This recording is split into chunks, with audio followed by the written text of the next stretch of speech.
Welcome everybody to today's stream. It's day 3 of our Zero to Hero challenge.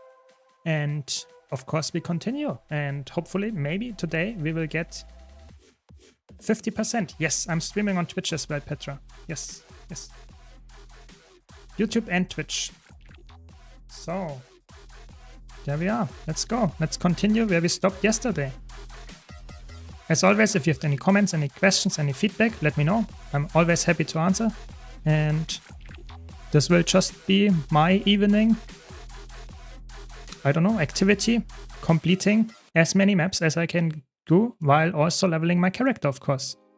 So if you don't know, I'm a Guild Wars 2 veteran and I'm trying to just relive the journey that I did like 12, 13 years at this point ago. Yeah, and okay, so how does that work? We have to do some... We can also kill some grubs. I guess that's the fastest part.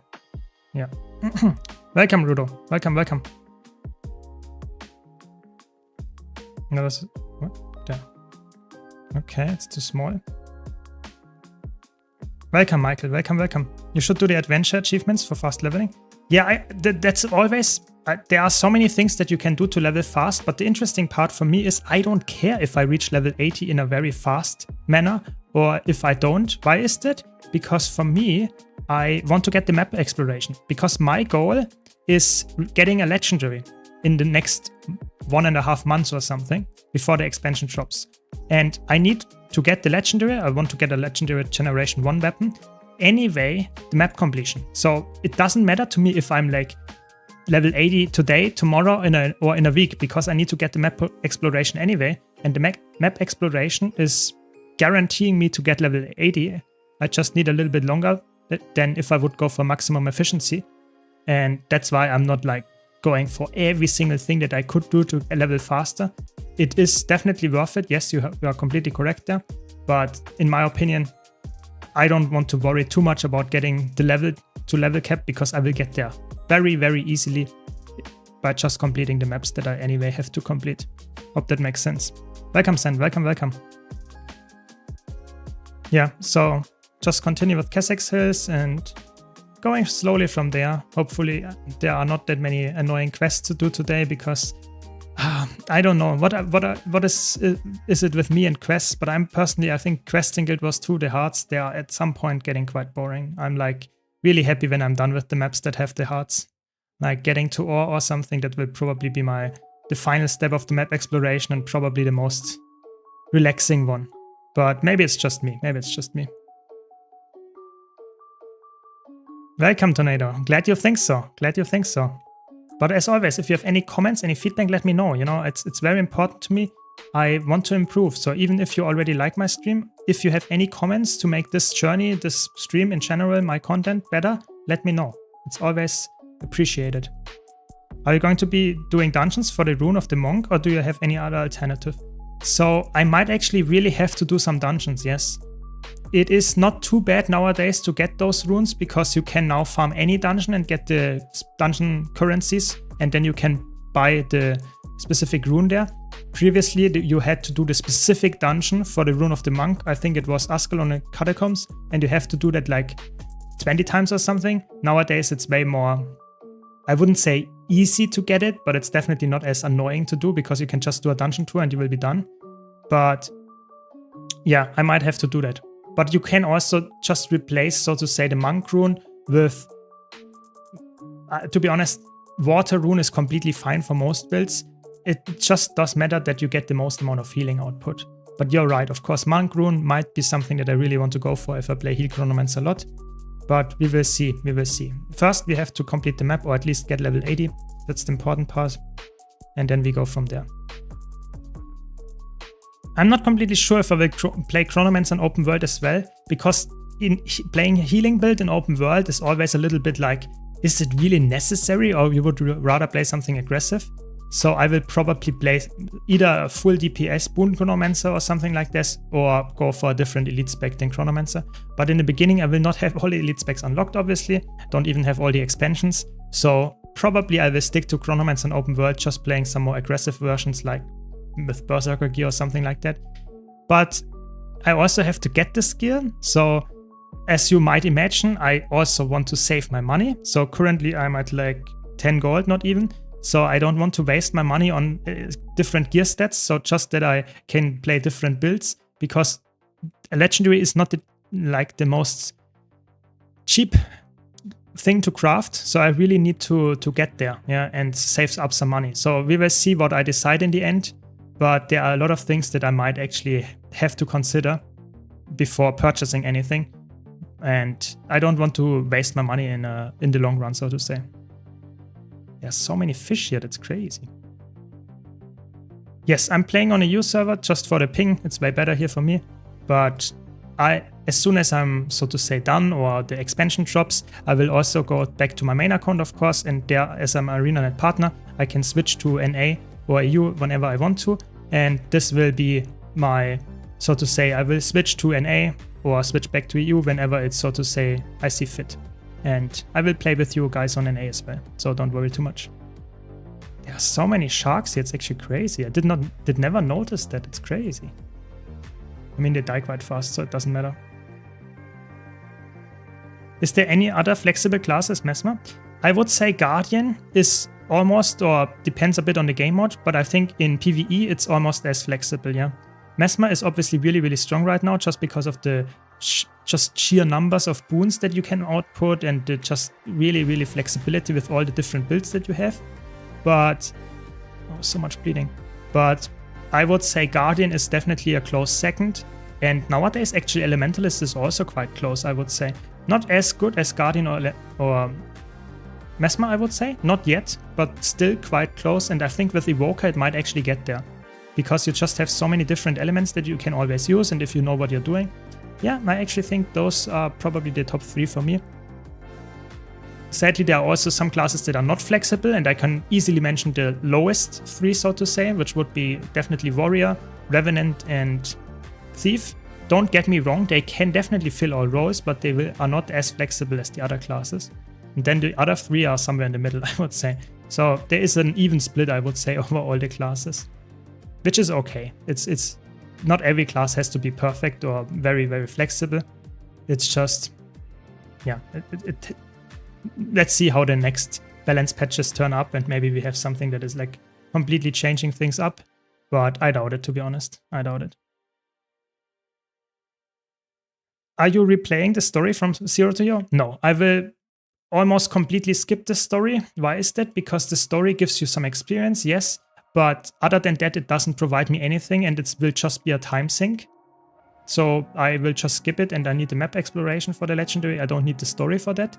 So maybe at some point I will do the story just to see, make some kind of maybe a review of the story, because I never, like, it's 10 years ago since I ever did the story on Guild Wars 2 core game. So maybe there will be something that I missed, or I just want to watch it again or something. Yeah, maybe. But right now I don't plan on doing it. I'm just not the biggest story enjoyer in any game, and in Guild Wars 2 it's no different. Yeah. Yeah, I mean, I'm typically trying to stream more often these days. So, yes, Machivara, that's correct. I'm trying to be more, so to say, frequent with my streams, and especially with the Zero to Hero journey, I really try to just get good progress going on, because it's don't get me wrong, it's doable in 2 months to get a legendary from scratch, but it's not like completely easy. So I have to put some effort in, and I had some fun the last few days doing those streams. So more to come, more to come.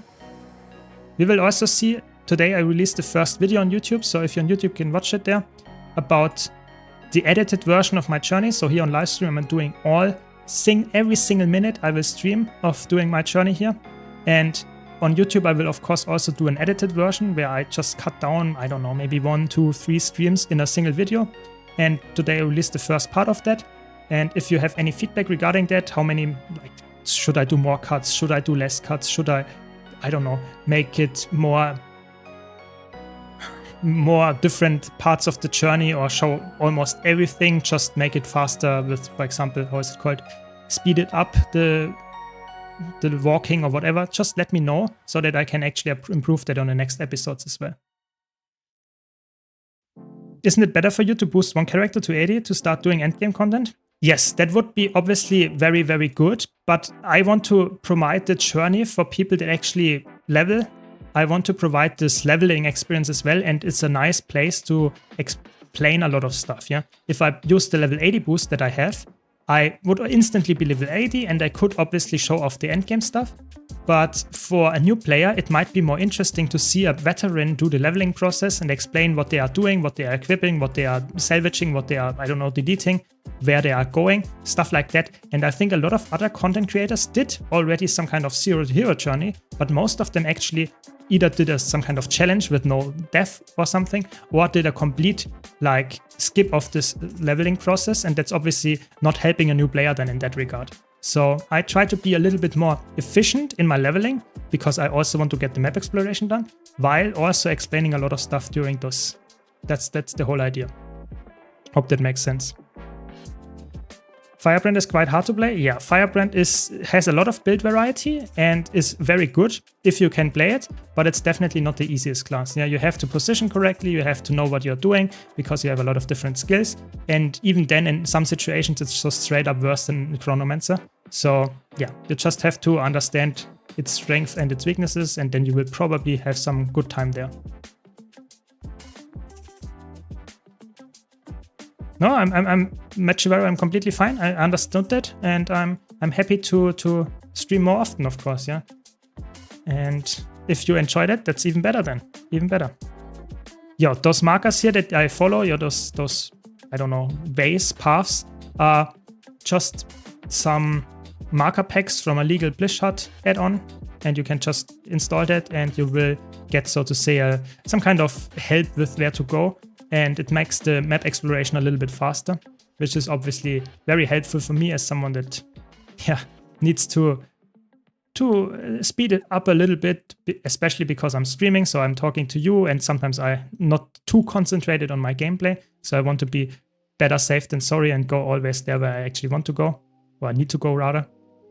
So that's the idea, yes. But I have a guide on my YouTube channel about Blizzard. You can just check it out.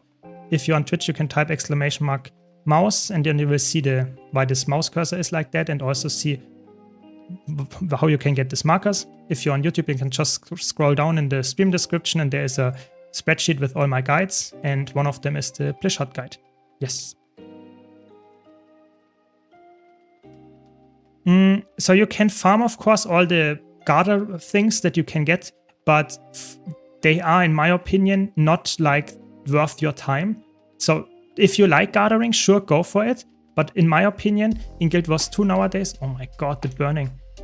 In Guild Wars 2 nowadays, the material prices are so low that you actually, for the most part, just skip all of that stuff and say, okay, I just want to get my loot otherwise. For example, going into fractals, doing stuff that gives direct gold, like whatever you want to do. But most time, farming your Elderwood, farming your materials, or whatever you get passively is not necessarily the fastest way to get gold. So especially during leveling process, I actually skip all of that and just try to be as efficient with my map completing as possible. Skip all the stuff that I actually don't really care about, and that should in the long run pay off a bit more. I hope, at least. I hope. Hope that makes sense. What will be the first spec you will choose? Probably Chronomancer. Chronomancer is very flexible. I can play it as a DPS build. I can play it as a healer. So that's obviously a very good choice then, especially when I want to go into fractals, because that's a major gold farm that I want to go into, and that makes sense. But maybe I also will go for Mirage after that very soon, just because Mirage is also quite flexible and quite strong right now.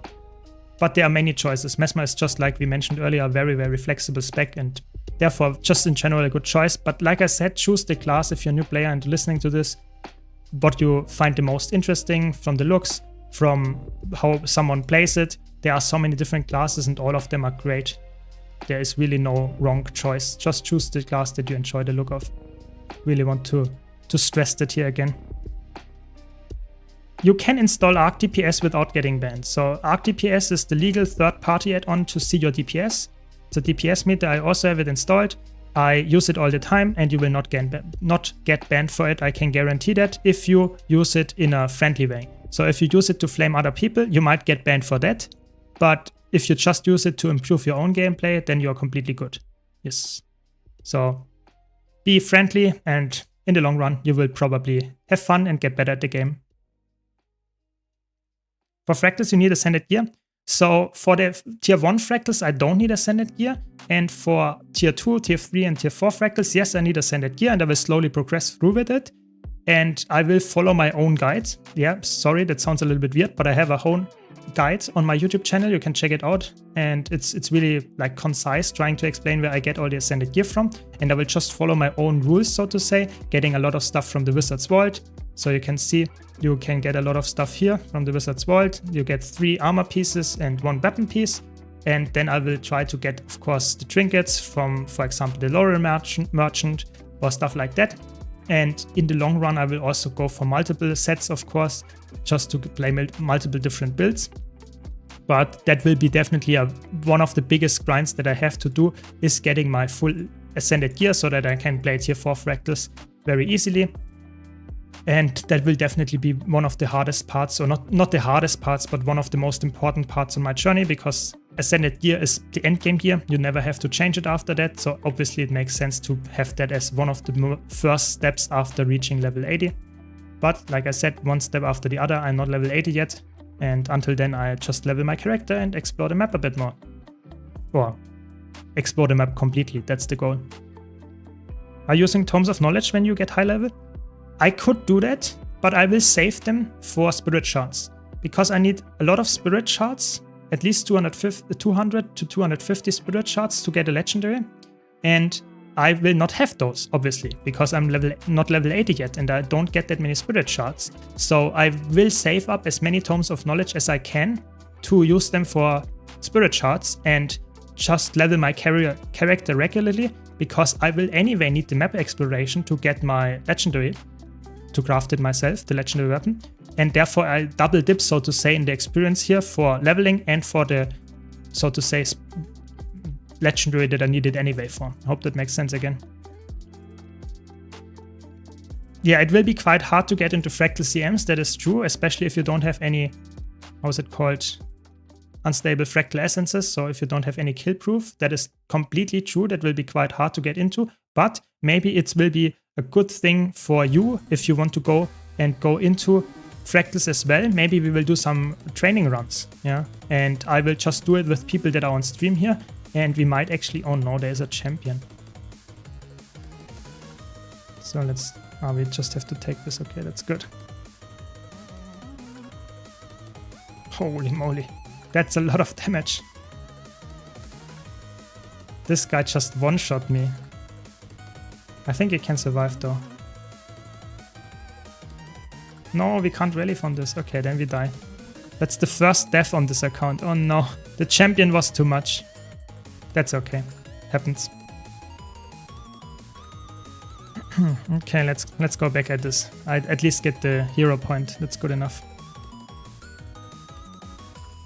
Yeah, exactly. So maybe I will do some training runs in Fractal CMs. I know, of course, how to do them, but I might get some new players within and in the group, and then we can actually enjoy that together. And I will get some unstable Fractal Essences this way to get some KP and then do the CMs.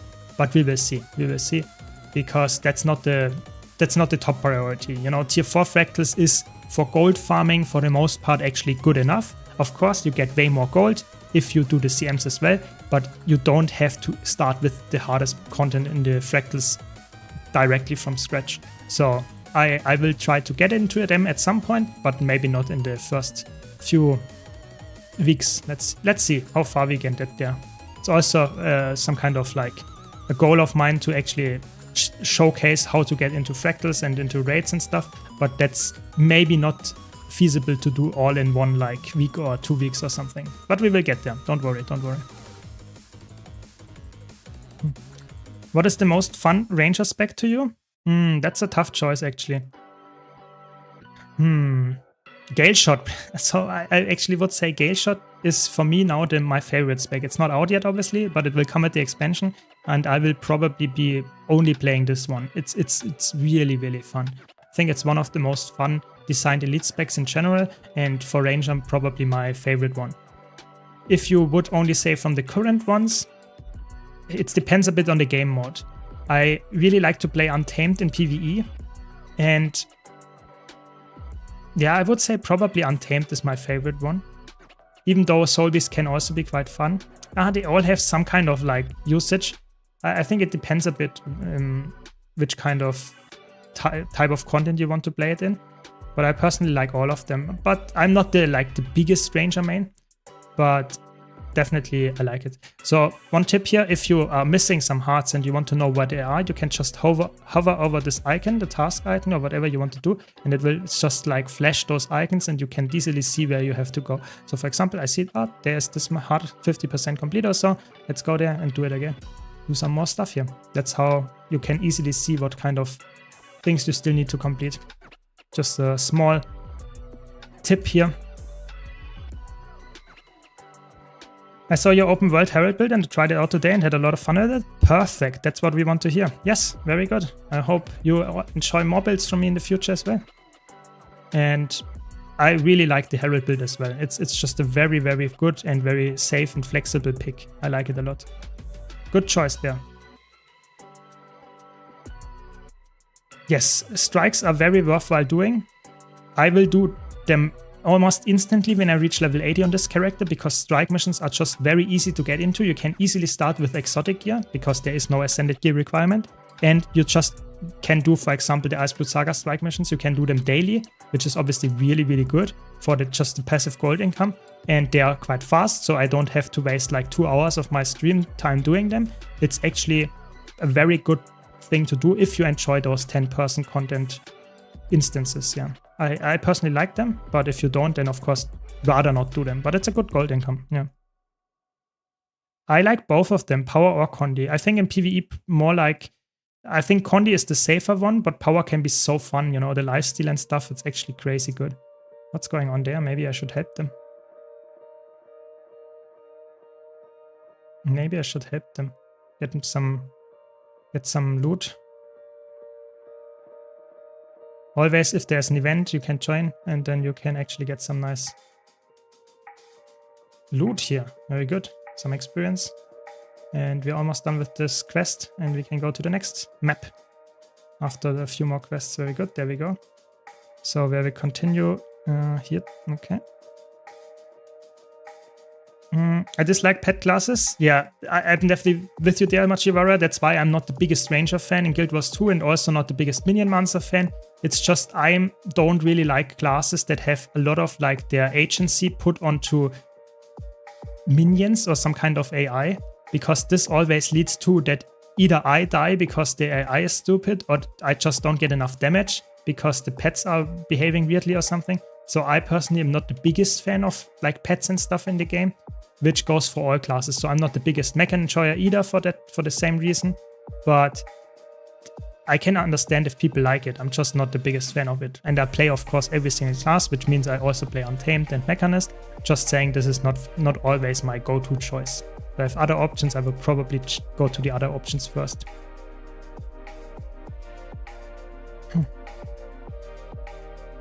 Yeah, I mean, I can play Gale Shot when the expansion comes out. I can't play it right now. That's the thing. Gale Shot is not out yet. The expansion will drop at the end of October, so I can't play Gale Shot yet. I might play other classes here in the Zero to Hero challenge when the expansion comes out. But as soon as the expansion drops, I will of course also go back to my main account for a bit because I obviously want to try out the new content with my main account as well and not only play on my Zero to Hero account here. But we will come back to it, I guess. And maybe I will play some Gale Shot in the Zero to Hero challenge as well. Okay, we are slowly progressing through the quests again. It's always the quests. I had never a map completion where I did actually like get the quests the very, very first time while getting through the map. It's always the quests, the last.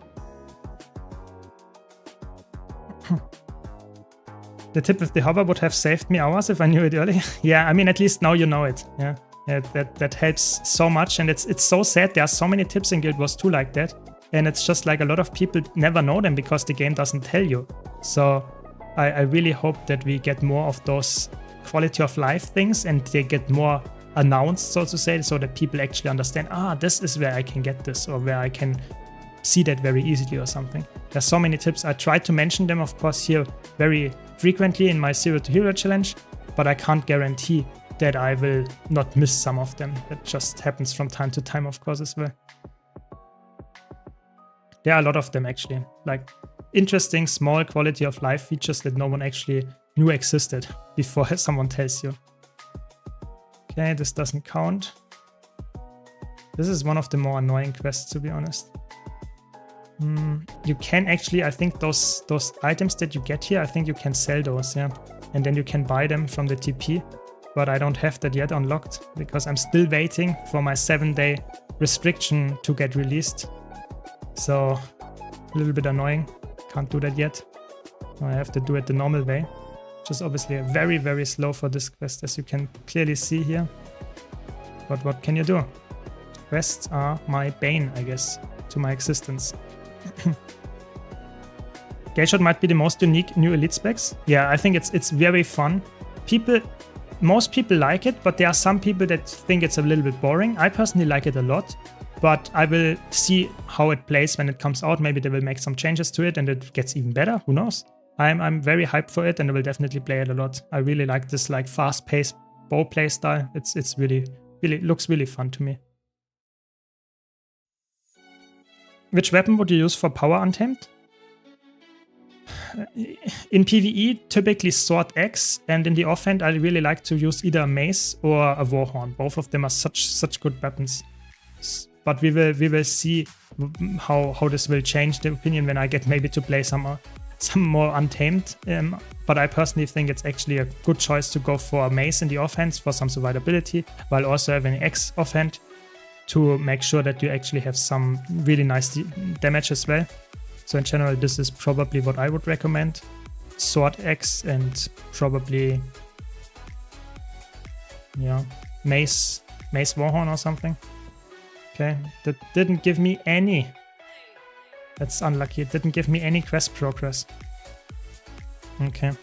Yeah, we're slowly getting there. I only can kill bandits. That's also not that good. Okay.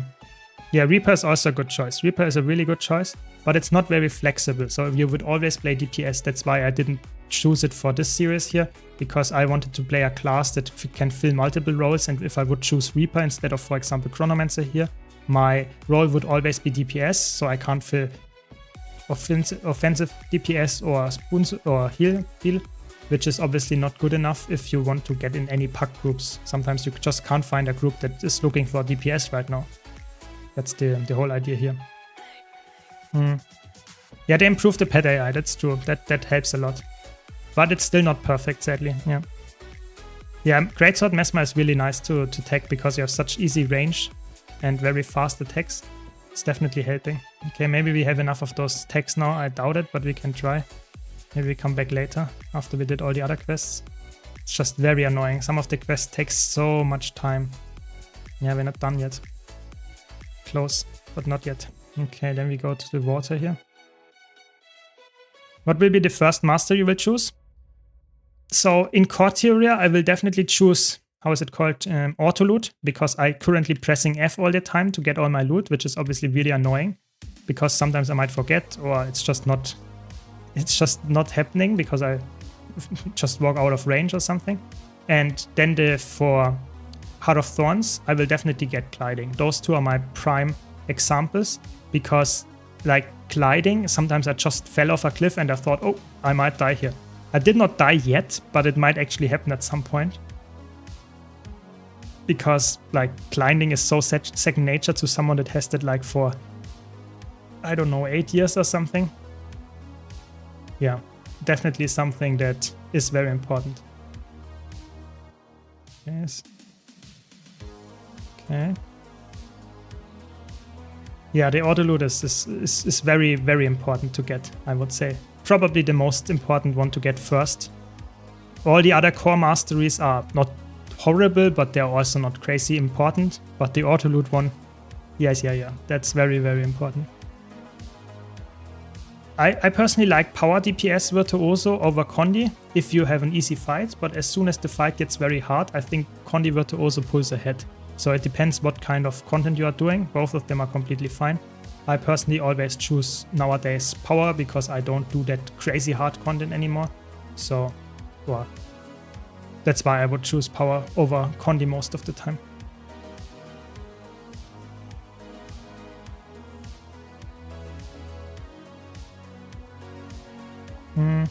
As a new player, if I knew about flexible specs, I would have definitely made Mesmer. Instead, I'm stuck with Scrapper. Don't worry, Scrapper is actually one of the quite flexible specs. It's not as flexible as, for example, Mesmer, but it's actually still very close second, I would say. So, or not second, but very close as well. So personally, I would say don't worry too much. Every single class can fill most roles, and Scrapper is one of the very good ones as well. Currently very, very high power creep in terms of like what it can do.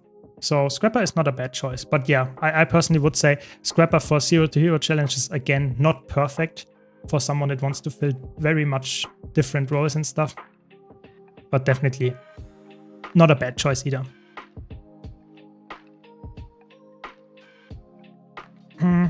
Is there a Mesmer open world elite that uses Greatsword?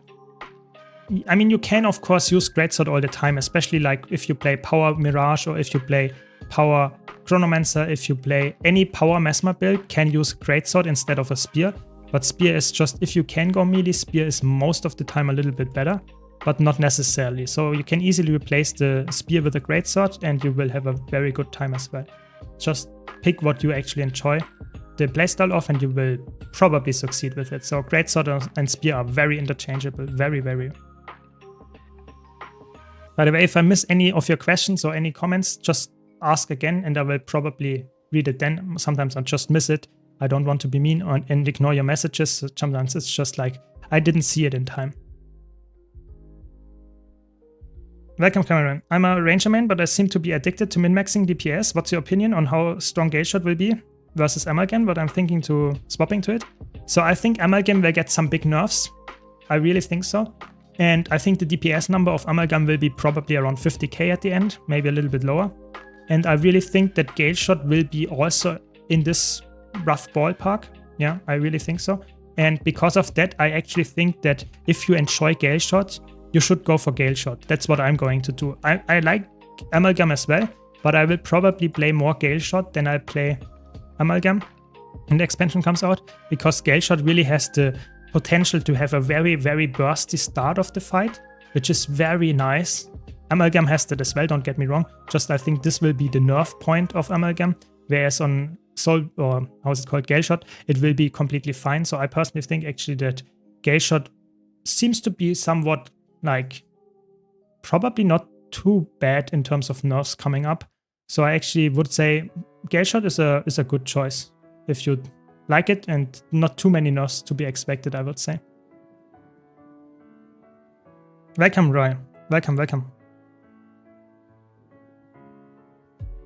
Yeah, I mean, probably the nerf Amalgam even lower than 50k. Maybe you're right.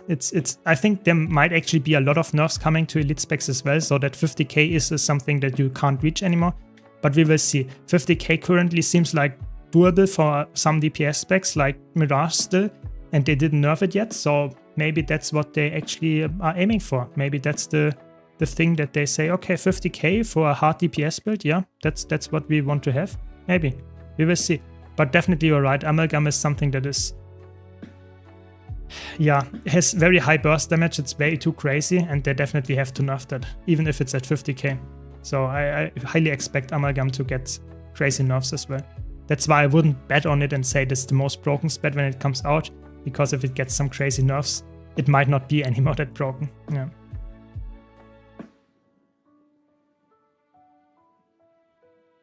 No, always happy to help, Cameron. Always happy to help. Play mostly fractals and strikes, so burst damage suits me well. Yeah, exactly. I think a lot of people actually play content where burst damage is actually very helpful if you play open world, easy fights and stuff, open world meta events and stuff, or play fractals or play fast strike missions like Ice Blue Saga strike missions. It's actually very much helpful for you if you play builds that are bursty. Yeah, I think there are not that many fights where you would say, okay, Condi builds are pulling ahead because they have longer duration fights and therefore their long DPS is a little bit higher than a bursty build. This is not always like the case. There are some raid fights, some strike missions where this is the case, but in open world, in fractals, and in like most content that you do, story missions and stuff, there is actually not that much of that happening. So I would personally say you are in 80% of the content better off going for a power build most of the time that is burst focused. Definitely, yeah. Not saying that condi builds are completely garbage, not at all. Just saying if you want to min-max and you are happy with the power build, that's probably the better choice for you then. Oh my god, they still didn't respawn. So sad. Okay, there's one more.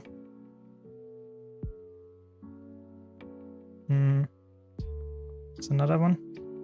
Takes forever to complete those quests here. It's crazy. I think one more and we should be good. There we go. Okay. 2 more quests. It's actually really slow. It's crazy.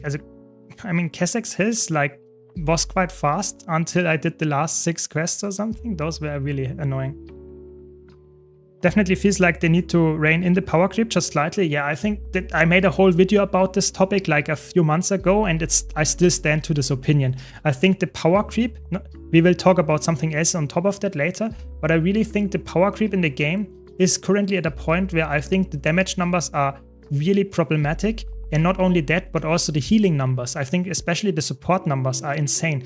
You know, you play, for example, the, how's it called? Healing Quickness Berserker build. And people don't play that, even though this build can permanently upkeep 11 wounds on its party, and you have crazy healing on top of that. So people just don't play this build. Why? Yeah, because it is not as flexible as Chronomancer, but you just having a build that can upkeep permanently 11 wounds and saying, no, this is not the best support, I will not play that right now, is very hard power creep. It's not only the damage numbers, but it's also like the healing numbers, the boon upkeep and stuff like that.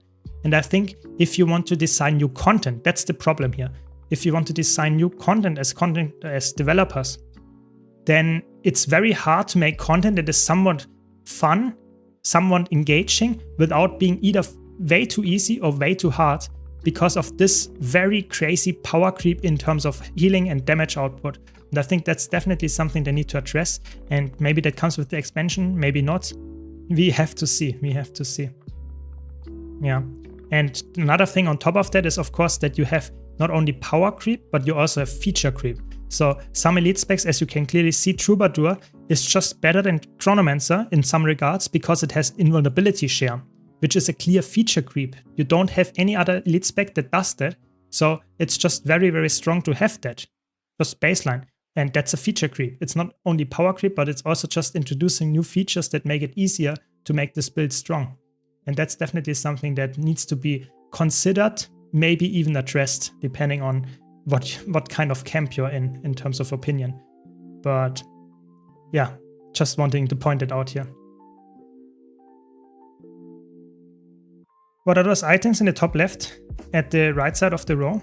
So those are Nexus, this is Blish Hut, this is the pathing module of Blish Hut. This is shows me some kind of, how's it called? It tracks some kind of loot, whatever you want. I only use that in World vs. World to see how many player kills I got. And then I have some mumble info, which is some kind of API connection. But this is just some third-party add-on that is allowed and is just increasing, so to say, my UI for a bit and makes it a little bit more nice for me to see what is actually happening in the game, or for example gives me the mouse cursor here, stuff like that. Okay, a little bit more and I have this quest as well, very good. Does Firebrand have any burst power build? No. The Firebrand is really like, it's either a full healer or it's a condi build. But the cool part is Firebrand has a very bursty condi build because of its condi being burning.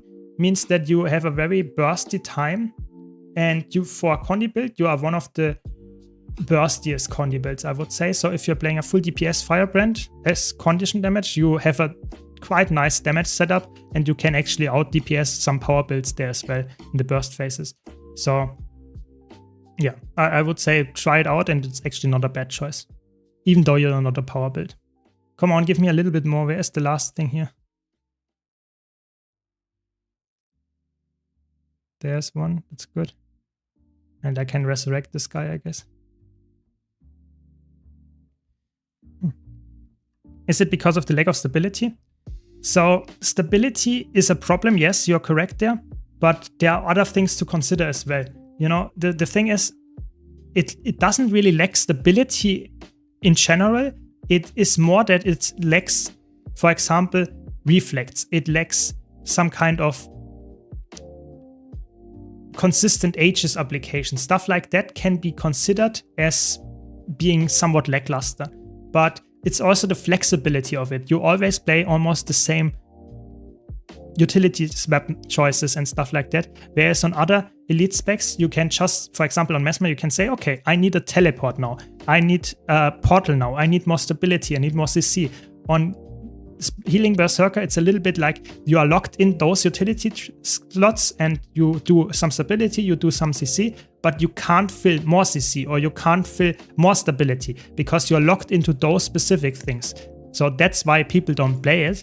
But in my opinion, it's still extremely strong. I made a whole video about this and talking about it. Actually, in my opinion, it's still a very, very underrated healer.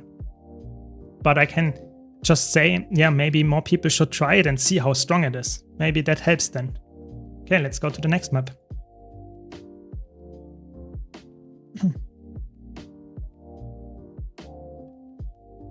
I'm about to hunt legendary bounties for legendary mosaics for vision. What class can you recommend that can solo such bosses?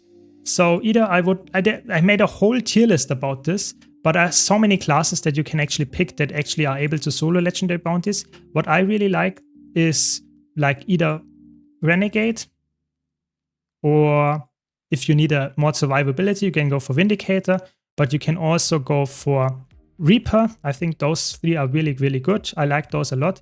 But like every single class, with maybe the exception, where is it? With maybe the exception of maybe Weaver and maybe Daredevil, those two are a little bit struggling, but any other elite spec is actually able to do that quite consistently, I would say. Or at least rather, yeah. Yes, I'm from Germany. Sorry for my pronunciation that you hear that, but I'm trying my best, Yeah, Deadeye is quite squishy. I think Deadeye is something that there are some people under the comments of my YouTube videos when I say Deadeye is not my favorite solo build because it's very squishy. If you get hit very hard. Yes, you have some decent evade uptime, but going for something that is very squishy in a solo scenario can be very punishing. So I personally don't like to do that, but some people are really like steadfast defenders of this. I personally don't see it as that strong, but I want to mention it can do it if you might evade all the attacks if you're really able to do that. I think that's not possible, but still. And what else? But I would say maybe Spectre can work for Thief, but Thief is in general, I would say, one of the weaker solo classes if you really want to solo stuff that is very, very hard. But I think Necromancer and Revenant are probably one of the best two classes if you just want to solo things. At least in my experience. But like I said, there is almost, even for core builds nowadays, for core classes, is even a decent solo build out there. You just have to look for it. And in my opinion, I have made some of them core Guardian. And for example, you can also play, of course, core Warrior. And those are very, very easy to get some builds, but even, I would say, what else can you play? Core Revenant even can be played very easily as a solo build. So there are actually some choices, but I would say if you have any elite spec unlocked, you're probably safer off with those. Where are those guys running? Can I attack them or maybe not? Yeah, Deadeye can definitely solo. I'm not saying that Deadeye can't. I'm just saying Deadeye is very punishing. If you get hit once or twice, you might die. Some other builds are just way more tanky because they have protection uptime, they have more tanky stats in general. So just saying, it's that I can be very punishing. That's the only thing that I want to say here. I don't want to down talk how good or how bad a specific class is. I just want to mention its strength and its weaknesses.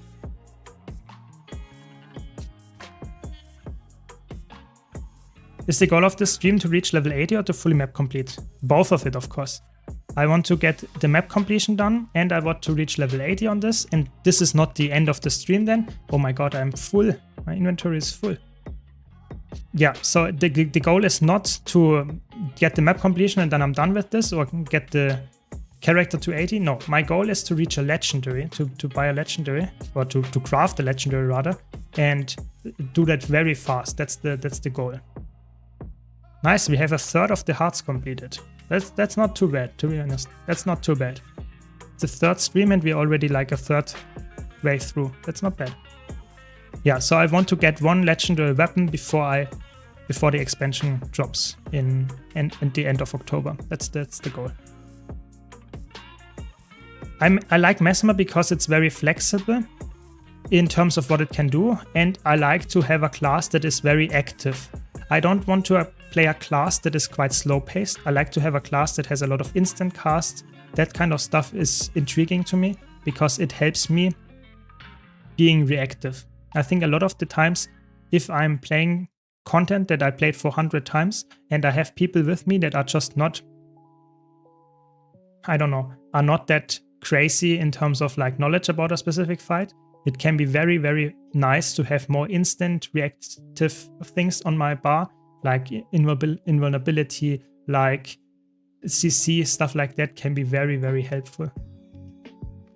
At least for me, yeah. Okay, I have to get this done.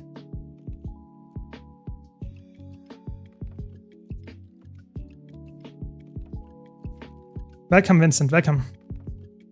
You can watch it on YouTube. I have there, all the VODs are on YouTube in my live section. And then you should be able to see all of them. Or you can also wait for the edited versions of the live stream. So I have already released a video today about those streams and edit them together in a small, concise YouTube video. But if you want to see all of the long journey of the streams, they are all available in my live section on YouTube. So there is this like tag for long videos, there is this tag for short videos, and there is the next to it the tag for live videos or live streams. And then you can just click on this and then you find all my live streams. Not only these ones here, the Zero to Hero ones, but also the other ones. So you will have a lot of different things to watch, I guess, if you like those. Hello? There we go.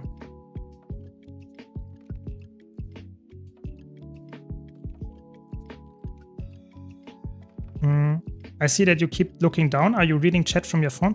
I have a second monitor, or rather a small monitor here at the bottom, so to say, of my main monitor, because I want to have, so to say, the option to see my stream on top of that as well, and not everything like in a very small thing. So I use a small second monitor on the bottom of my screen here. Sorry if it's a little bit disturbing that I'm always looking down, but it's the most convenient way for me to read the chat. And of course, it would be boring if I wouldn't read the chat. So I can interact with this and kill this, and then we should be done with this quest here. Very good. Very nice. Okay, where do we want to go next? Slowly but surely we're getting somewhere. Do you play on this account only on stream? So I play only on stream, yes. The only thing that I don't do on this account, or that I do on off stream on this account, is doing one daily PvP match. So for the Wizard's Vault, I do one single match every single day for getting the Wizard's Vault daily done. This is the only thing that I do off stream because it doesn't take that long. It's like 5 to 10 minutes to get one match.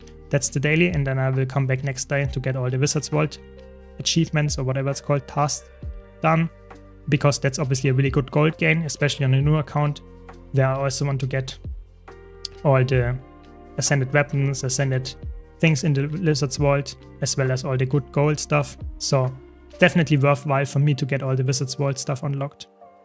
But all the other stuff is done on stream. And even the stuff that I do off stream, I record so that if there's something happening that I can then share or do some summary in my YouTube videos, I will do that as well. I just don't stream the PvP matches because they are, I have to be honest, quite boring.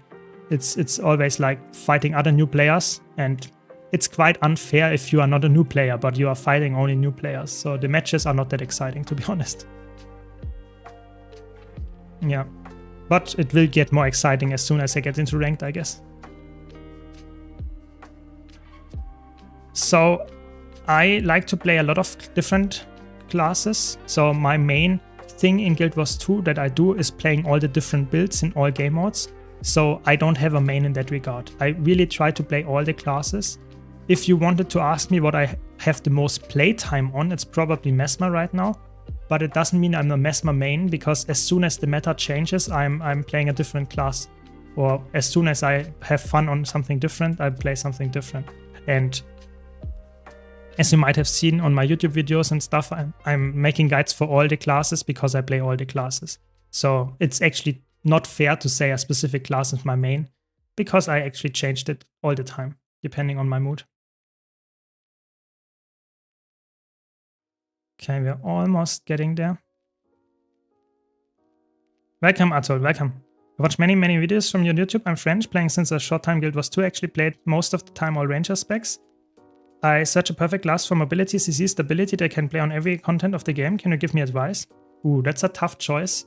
So I would say Untamed is probably a really good choice there, because it's really good in all game modes. You can play it as some kind of DPS, bruiser spec in all game modes for sure, if you like this class. I would recommend Untamed. It's also very good with the mobility in general, and good CC, very good to sustain, decent burst, very good utility, and the stability is only for itself, but that can still be good enough for the most part. So I personally would say that's no. Okay. You have to clean the inventory. That's like a big pain of this account for now, is like cleaning the inventory all the time. And it gets fast. It gets full so fast. It's actually quite annoying, to be honest. Okay. A little bit more space. Can I sell something on this vendor? Yes, we can. And there we go. That already looks quite way better already. And we can sell some stuff that is soulbound and that we don't need anymore. Some stuff we can even sell on the TP. In 13 hours, I guess. Okay.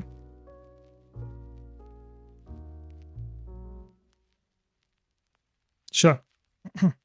Yeah, I can tell again. So I would say, for me personally, when I look at Ranger, I think if you want to play all game modes, I personally think that Untamed is probably the best choice, because it is very flexible in what builds it can play. It is very self-sufficient while also being very mobile if you play the correct weapons. And I think it has amazing CC, amazing utility, and it's very strong in my opinion in all game modes. So I would probably pick Untamed if I were you. But of course, you also have to like it. If you don't like it, that's also not the best option then. But if you like Untamed, I would recommend it. Okay. Getting up there. Welcome. Welcome everybody. Hope you all had a nice day, and if you have any questions, let me know. But so far, we're actually making some progress here. Where are we? At 35%. I really try to reach 50. I think that's a very ambitious goal today, reaching 50% map completion today in this stream. But you will see. Already made some percentages, and hopefully way more to come.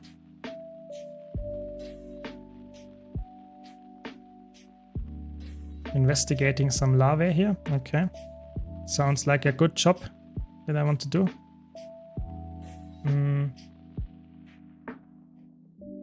And for other specs, I want to change and stop playing Ranger. Want stability, CC, sustain, damage, and mobility, of course. So you want all the good things. If you want to play a different class that has this in all game modes, what? I mean, Guardian is a good choice. Guardian has all of that, like a Willbender, something like that. Has very good mobility, very good damage, very good sustain.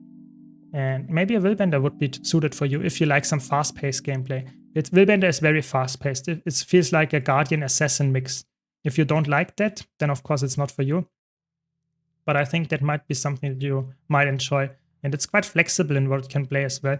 Even in PvE, you can play it as a full DPS, a support DPS, or you can play it as a full healer as well if you wanted to. So it's quite flexible. I think that would be a good choice as well, if you want to switch your class to this.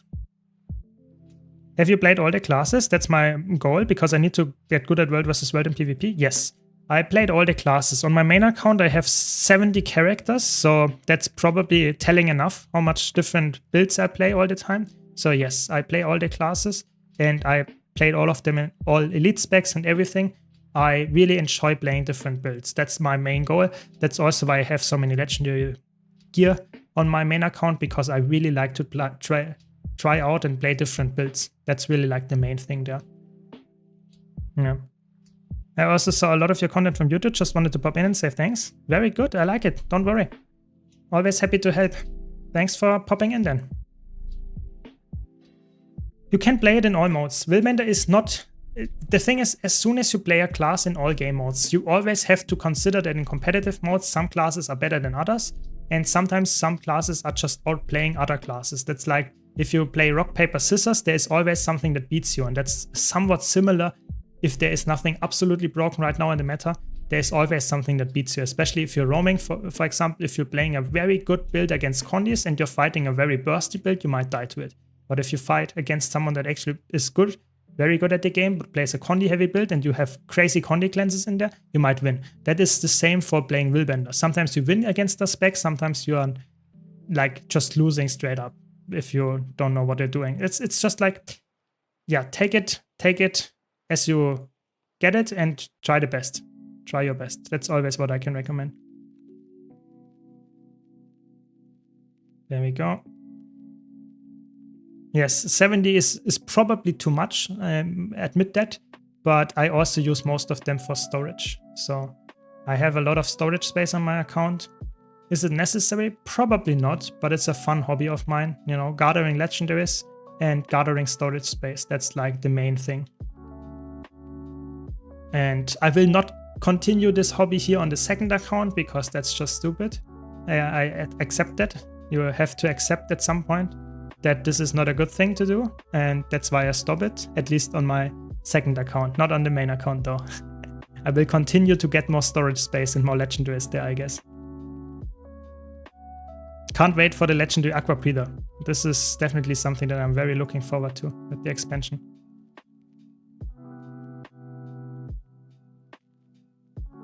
That's really my goal. That's why I will only start it once I finish crafting legendary armors and drink it, so that I don't have to buy a Senate. Exactly. I think for me that was always a very big plus why I wanted to go for legendaries, is that I knew I can try out different characters after that and don't have to worry about getting new gear for them. That's something that is really, really amazing. And I think that's very, very nice in Guild Wars 2 that you have some kind of tool that can help you with that. I really like this, for sure.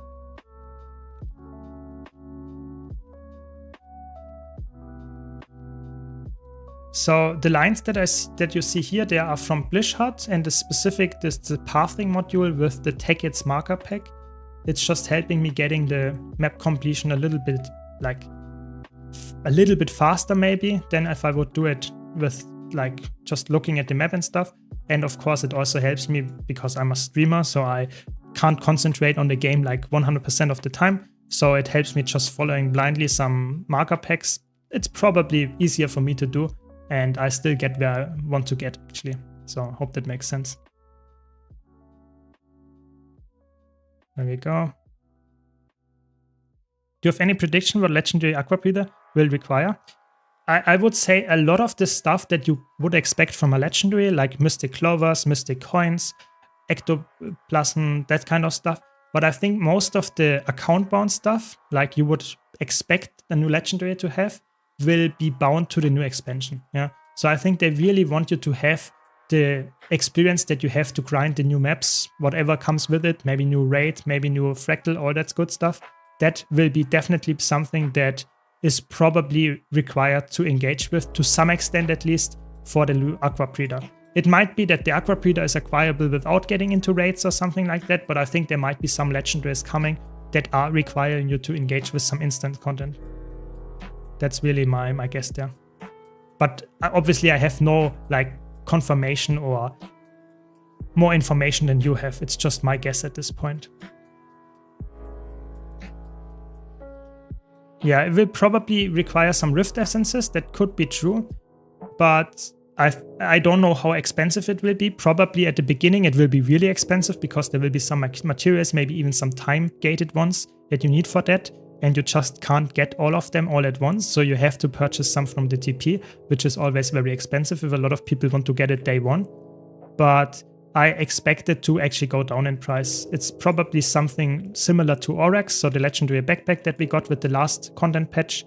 That was definitely also very expensive at the beginning. It's still decently expensive, but if you waited a few weeks, you had a way better time in terms of like how much gold you had to spend for it. And I think that will be continuing like that for all the new expansion legendaries as well. Pretty sure about that. Why use the mouse cursor add-on? Just for better visibility? Yes. So I think one of the hardest things for a new player and even for a veteran like me is to keep track of the mouse. In Guild Wars 2, especially if you have PvP fights that are very fast-paced and there's a lot of stuff happening, you can easily lose track of your mouse, so the mouse cursor. And especially in Guild Wars 2, where you move your camera and your, what's it called, your character view with pressing the left mouse button. You can see, I will show that in a little bit when there is no fight happening, but the left mouse button of my mouse is, so to say, making my cursor disappear, my normal Guild Wars 2 cursor. So you can see in the middle now you have the circle and my Guild Wars 2 mouse cursor, and if I press the left mouse button and turn my camera, the normal mouse cursor disappears, which is obviously really bad if I then don't know where it is. Yeah, obviously if you look at it directly, you will know where it is. But as soon as you do that without the blue circle, you actually lose track of it quite fast. So that's why I really have this add-on, and it helps me in competitive game modes a lot. But even in PvE, when there's something like crazy in the boss fight, like 10 different AoEs on top of each other, I can still find my mouse cursor. That's really helpful. It's really just for the visibility, yeah. Yeah, there might be some swimming infusions coming. I'm not sure if that's like something that is really like worth getting, or if that's just some kind of like roleplay aspect. But maybe they have some bigger plans for the swim infusions on top of that. Yeah, that is actually something that you actually really want to get to, I don't know, move faster, or it has some other effects on top of that. I don't know. That could be, yeah. How hard is Heal Chrono and Fractals? I would say Heal Chrono to get into it is not too bad, but to actually master it, it's probably, I wouldn't say very hard, but it's decently hard, yeah. But getting into it is not too bad. In my opinion, yes, it has a bit more buttons to press than, for example, Heal Scourge, but it's, I would say, lower APM and therefore to some extent easier to get into because you can just use some buttons that you really need to press and then you will be good. I would say just try it out. Don't worry too much. It's actually a somewhat easy build to learn, hard build to master though. Yeah. That's what I would summarize there. Okay, slowly getting there.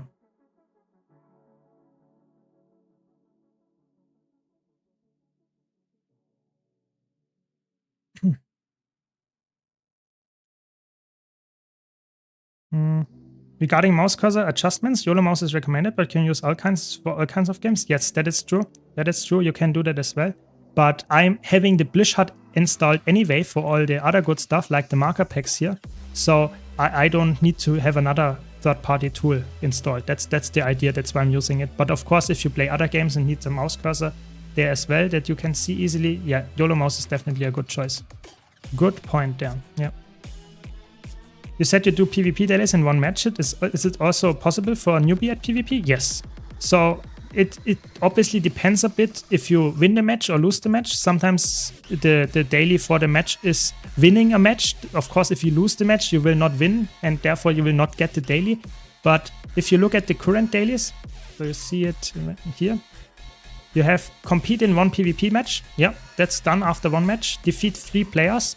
If you have a normal match that is not a complete stomp, yes, that's doable. Log in, that's doable. Earn 1 reward from a PvP reward track, yes, that's doable. And deal 100,000 damage to enemy players, that's also doable if you're not playing support. Even if you're playing support, sometimes that's doable. So 1 match, you get all of them. Very typically. So yeah, I would say definitely doable. I'm using Tekket's pathing module. So Tekket's guides and then the pathing module, but I used other ones as well. During the series I used reactive and there are really good ones. I really like to use this one here, but this is not using barefoot, and barefoot is obviously something that I need because I don't have Skyscale and Griffin unlocked, which is the normal one that you would actually use if you really wanted to do fast map completion. I can't do that, of course, because I don't have them unlocked. So I have to do the barefoot version, which is a little bit slower and not as optimized, but what can you do? I'm from Bavaria, by the way. That was one question. How is Mechanist in World vs. World? It's quite bad. It's one of the specs that I would not recommend. It's really something that is not worth picking, in my opinion, if you have any other elite spec. It's really bad in Circ, like really bad right now. And in roaming, it's okay. It's not like complete garbage, but it's definitely one of the worst elite specs for engineer to roam with. So I would say better get Scrapper or Holosmith, and after the elite specs comes out, definitely get, how is it called? Amalgam. It's for sure way better.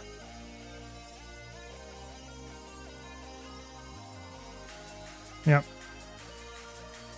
The weeklies are also very easy. The weeklies are a little bit longer because they're obviously weekly, but most of them are winning, competing in 10 matches, neutralizing some capture points, then defeating 30 players, win 3 structured matches, earn 5 reward tracks, earn 1000 rank points. It's really like you just play and do the dailies, and then you do maybe 1 or 2 more matches if you are unlucky, and you are done. It's really like, it's the dailies and the weeklies in PvP are just a slow, very small pool where they can draw from, and therefore you will always almost guarantee that you can complete them. It's really that easy. That's why I always do that. Even if you don't want to play PvP that often, just 1 match per day is actually something that is decently doable, I would say. If you completely hate it, sure, don't go for it. But if you don't mind playing PvP and have some fun with it, I think it's actually a very good choice.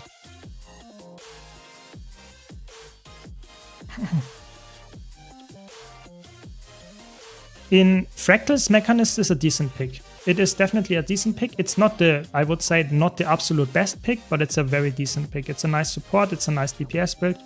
It's, yeah, decent pick. Nice, we got some text going, very good, very good. How can you have Nexus and Blish in the same time? So there is a specific add-on in Blish itself that allows you to have Nexus and Blish installed, and then you have both of them without interacting with each other. I think it's called here the Nexus shim, so that you have both of them together without crashing each other and stuff like that. Yeah. I've always played Sura Engineer. Now with Amalgam coming out, I'm making a Char Engineer from scratch. Nice. Yeah, I mean, it's a good choice. Good choice. The only thing I hate on Blish HUD is when I try to uncheck something, I couldn't, because when my cursor is on a certain tab, it automatically shows the content of the tab. Yeah, sometimes there are some annoying things, but I think it's still decent. I use it every day, and definitely there's some issues, but I'm quite happy that it exists, so I don't complain too much. Yeah, but you're right. If they could fix the issues, that would even be better. Would be even better. So 36%, and after this quest we're already halfway through with this map again as well. That's good. Very good. Slowly but surely we're getting there.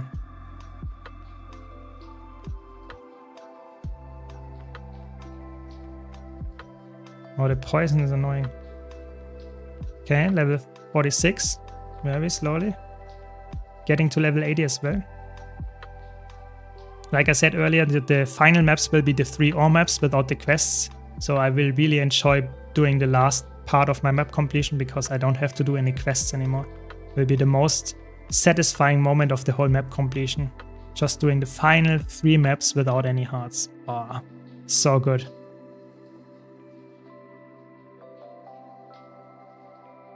Slowly but surely. What's your favorite elite spec? From a just design perspective, I think one of the best ones is Weaver. I think Weaver is just from a design perspective so unique in any game, to be honest. And in Guild Wars 2 specifically, in the combat, it's just very, very fun. Sadly, it's not the best one. It really needs some help to be really, really strong. But it's definitely a very, very fun design spec.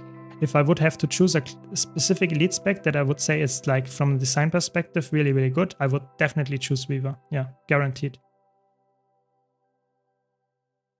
Yes, for the lanterns, the pathing module is amazing. It's really good. I did all my lantern achievements with that, and it was so easy. It was crazy. You know, I think I watched some stuff on the second monitor, like YouTube or something like that, and I didn't even concentrate. I just followed the trail, and I got the, like for example, for the Obsidian Legendary Armor, I get all the 18 pieces for my 3 armor sets. And I got this for like in Anaios, I got like in, I don't know, 1 to 2 hours or something, 18 times. It's amazing. It's really good. Helps a lot. It's way smoother than if you would go for them all by yourself without having any add-ons. But of course, if you like that, sure, do it. I'm just someone that likes to be efficient. That helps. Welcome, Snowdrop. Welcome, welcome. Nexus is another add-on. It's just like Arc DPS and Blishart, those are also add-ons. And Nexus is just another add-on that has different functionality to some extent and can be helpful if you like it. Let me hydrate for a sec.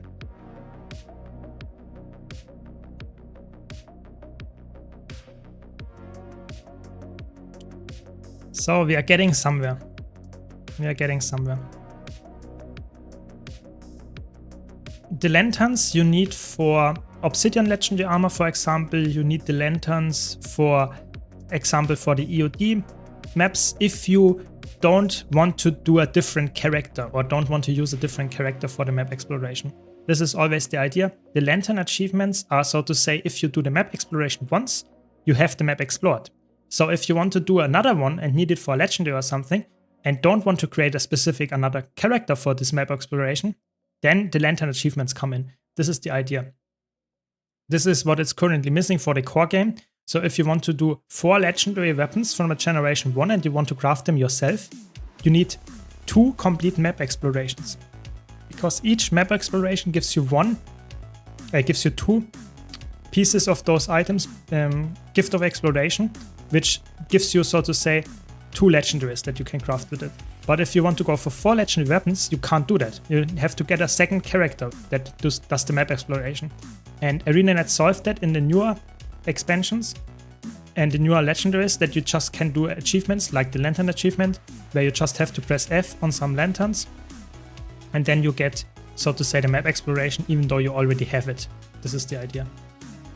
Works quite well, I would say. In End of Dragons, not as well as it does in Anaios, for example, but still works decently well there. Yeah, I think map exploration is also not my favorite thing. If I did it once, I'm actually quite happy. I don't want to do it again. But like you can see, it's definitely something that is worthwhile doing, even on a second account here, for getting legendary fast. Of course, I could just grind gold and use the level 80 boost, but that would be a little bit more boring, I would say. This is a more vanilla experience, and I can also teach you some stuff, I guess, or we learn something together, I guess, as well. Yeah. Is there also an add-on for Arc DPS on Blish? No, you can install Arc DPS and Blish without any issues, I would say. There is no need for a specific module on Blish that helps you adjust it. As far as I know, I had no issues installing it at least, or using it together. Arc DPS in general has this chain loading going on. If you have other add-ons that you want to use with it, chain loading can help you there. But for example, if you have Nexus installed, that can also help you keeping Arc DPS updated. So there are some, so to say, interactions between those add-ons. But don't worry too much. start slowly, use the add-ons that you actually think is useful for you, and then if you really need to use multiple ones, then you can try them out, but most of them don't have that much issue with each other. There should be some nice guides in the internet as well to find what kind of compatibility issues you might encounter. Why should I use Nexus? Does it have more benefits than Blishard? Nexus is not a competitor to Blishard, it's just something that has other utility tools in there. So for example, what I like to use is the ArcDPS automatic updater, that can be really helpful. Or what I like sometimes to use if you want to load really fast in maps, you can use the fast map loader, stuff like that. But you have to be, of course, careful. There are also some add-ons in Nexus that are not strictly legal, so you should not use them. The same goes for ArcDPS. There are some specific add-ons that you should not use because they are not legal. But the official add-ons, you're completely fine. Just wanted to mention it here. Yeah, the lanterns in a core map, that would be a really cool feature. Maybe that comes with the core feature rework, you know? Maybe you're right, Machivara. Maybe that's something that they have on their mind. But there are so many maps. There are like 40 maps or something in the core map. So it would be a lot of work for the map team to set all those lanterns. So maybe not. But that would be a cool thing. I would definitely be up for that. Yes, if you use the level 80 boost, it will not give you anything other than the level 80. You will not get the map exploration. That is really like the map exploration is something that you just have to do every single time on every single character. It doesn't matter if you're level 80 or not. This is just how it goes. Okay, so I think I will quickly swap the add-on. Let's check. And because this one here, no, that's the cheat code, tells me here what I should press. So I can now read and have to not like read all of the stuff and calculate it or something. I can just read the things here. So sometimes it's really good to have the right add-ons. Just being fast here. That's how you do map completion, I guess. Reading from a add-on. Okay, let me quickly do this quest. And then I catch up in chat.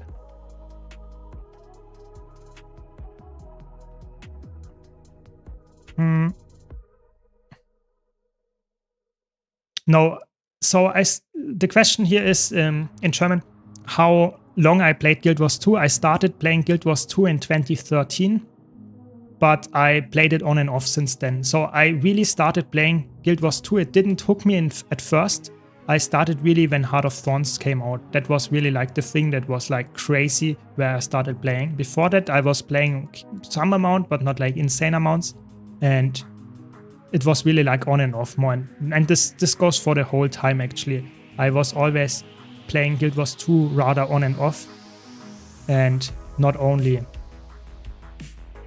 like playing it permanently all the time.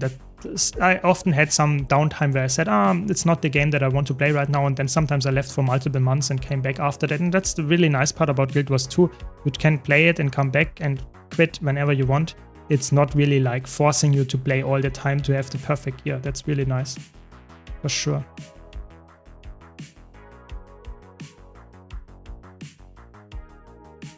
Yeah, so the fast map loader, as far as I understand it, functions like that you just get released into the map out of the loading screen faster. Normally the map loads every single encounter in the map, every single mob, every single like environment, but the fast map loader just lets you release into the map before that and just loads, so to say, the most important character, which is you, into the map, and all the other stuff can come after that while you're already in there. I would say it's not you should be careful when you use that, but it's definitely something that can help you when you do some speed running or something, because you obviously want to move as fast as you can, and sometimes it's annoying to be stuck in a loading screen just because it loads like a tree or on the other side of the map. But yeah, that's as far as I know. But like I said, be careful with the not official add-ons. You should not use the ones that are not specifically clear to use. It's really, be careful there, because ArenaNet is really banning people that are using illegal things or things that are against the terms of service, like really strictly. So be careful there. Especially if you need to port to Wizard's Tower for strikes, since you just want the pop-up to show up and not load the whole goddamn... yeah, exactly. It's sometimes if you have to go from one map to another map to another map, just because it's the, so to say, the fast way to get into a specific instance, then you don't have to wait 3 loading screens, but you just have to wait 1 or so, because it's so fast and you don't need to see the whole Wizard's Tower to just get into and click on the pop-up. Yeah, exactly. That's the most usage that I would say that is for most players the most important one. But like I said, if you're speedrunning and want to get the fastest kills on a specific multiple raid wings after one another, or get fractals or something done very fast, yeah, this is also helping there. But of course, most of you probably won't do that anyway. Just mentioning it. Okay, I also have to clean my inventory, I guess, at some point. Oh, I definitely have to.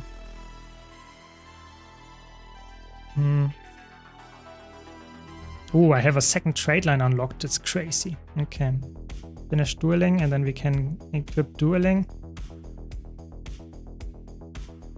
And the disenchanter, I guess. Yeah, we were getting some good progress here. Okay, what do we equip here? Quintessence of Fury for more damage. Fence's Finesse for more damage. And Superiority Complex for more damage. Who would have thought? And then we want... We don't have any good things here, sadly. Okay. And clean the inventory for a bit. This is... Maybe we need the quest here. Okay.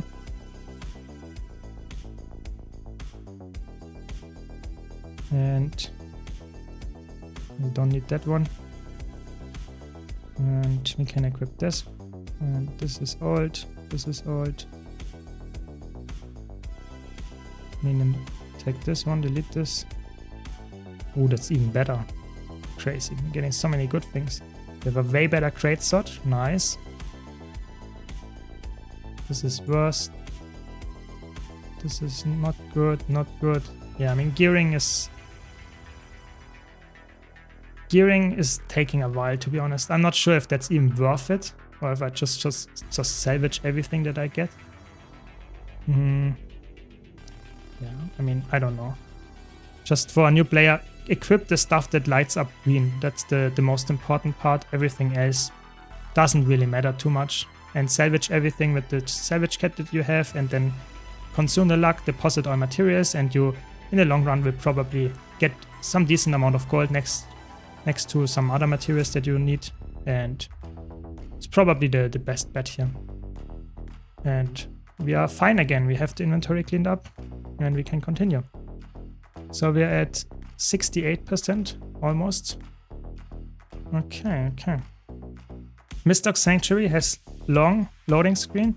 Yeah, I mean, there are obviously a lot of players in there. That's always also increasing the loading times. So there also this add-on helps, of course. But where is it? Where's the guy? There it is. The ghostly runner. Where are you running? Okay. Stop it. Okay. So if I understand correctly, tiers in Nexus show what is restricted and what not. Exactly. I think you should be careful as soon as you don't have the, so to say, the okay tier. Everything that is not okay tier, you should be really careful, because you can actually get some issues with that. Arc DPS is fine, but a lot of other stuff in Nexus is not completely strictly cleared, so you should be careful if you use it. Use it at your own risk. I would not recommend it for the most part. Are you map completing, overdoing the story, or do you do the story after you complete the zone? So for this account specifically, I will skip all the story. I did the level 10 story, and the level 10 story for me did not give me any crazy loot from the Blackline key, so I will not complete with the story. No, I'm joking, of course. It's... Come on. Let me move. Thanks. For me personally, I think it's actually the story is not giving me enough value, because I have to do the map completion anyway. You know, it's not something that the map completion is unnecessary for me. No, the map completion does give me enough experience to reach level 80, and I have to do the map completion to get the legendary anyway, so the story would not provide me with any value other than some more experience that I have anyway. So, and the story itself, I'm not that interested in replaying this core story. I don't want to see the Sidon fight at the end again. That's not that much like interesting, to be honest. No, there's another one. Now I have to kill all of them. Not good. I think Simmer should do the story and read every single line himself to get the immersion up. Yeah. That would be some kind of crazy sub goal. Going through all the story instances, reading every single part of dialogue, and really like role playing it, you know, like always like changing my voice depending on what kind of character is speaking right now. Yeah, stuff like that. That would be crazy. Yeah, and then especially going through the expansion stories on top of that as well, just because, you know, it would be crazy to read the bears on top of that. Yeah. That would be something very interesting for sure. What classes are good DPS which are not damaged over time? So almost every single class in the game actually has a very good power DPS build. So if you look, for example, at Ranger, has very good power DPS build with Soul Beast and Gale Shot coming up with the expansion. You have a very good DPS build on Thief with Deadeye or Daredevil as a power DPS build. You have a very good power DPS Scrapper or power DPS Holosmith. Yeah, even Mechanist can be played as a power build and is very strong with it. So every single class, and I was just going through the medium armor classes, but every single elite spec, every single class has a very decent decent power DPS build that you can easily pick. Just tell me which class of you are looking at, and I can tell you the best power DPS builds for that. But like every single class has that, and there is, I think, not a single one other than maybe Scourge and Firebrand that have no power DPS build. It's really just Scourge and Firebrand, as far as I know, that don't have any power DPS build. Yeah, because power is typically very dependent on the, what's it called? The weapon that you choose. And most classes have a very good weapon for power damage, and then you can easily use it with the traits that you have as well. Sadly, Scourge, or I mean, you can choose if that's sadly or not, but Scourge and Firebrand are just not supporting really well in their traits to make it work as a power DPS. But if you really wanted to, you can even play that, but they are not meta for sure. Yeah. Is there power Druid DPS build? Druid is in a weird spot because Druid, either you play it as a full DPS or you play it as a support. And the full DPS variant, maybe that's the third build that I have to mention here, is definitely also Condi favored. Druid does not really provide a lot of value for you if you want to play anything that has like, can I get through this? I think you can get through over it or through it. Yeah. So you're right, Druid is the third class that is not viable as a power build. Yeah, at least in PvE. In competitive modes, you actually play a power Druid. It's actually quite decent there. But in PvE, not that much. Okay. So what did I miss? I missed a few actually this time.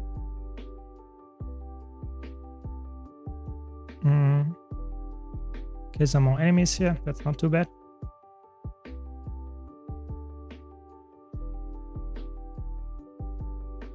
Exactly, live action roleplay. Yes, that's it. That's it.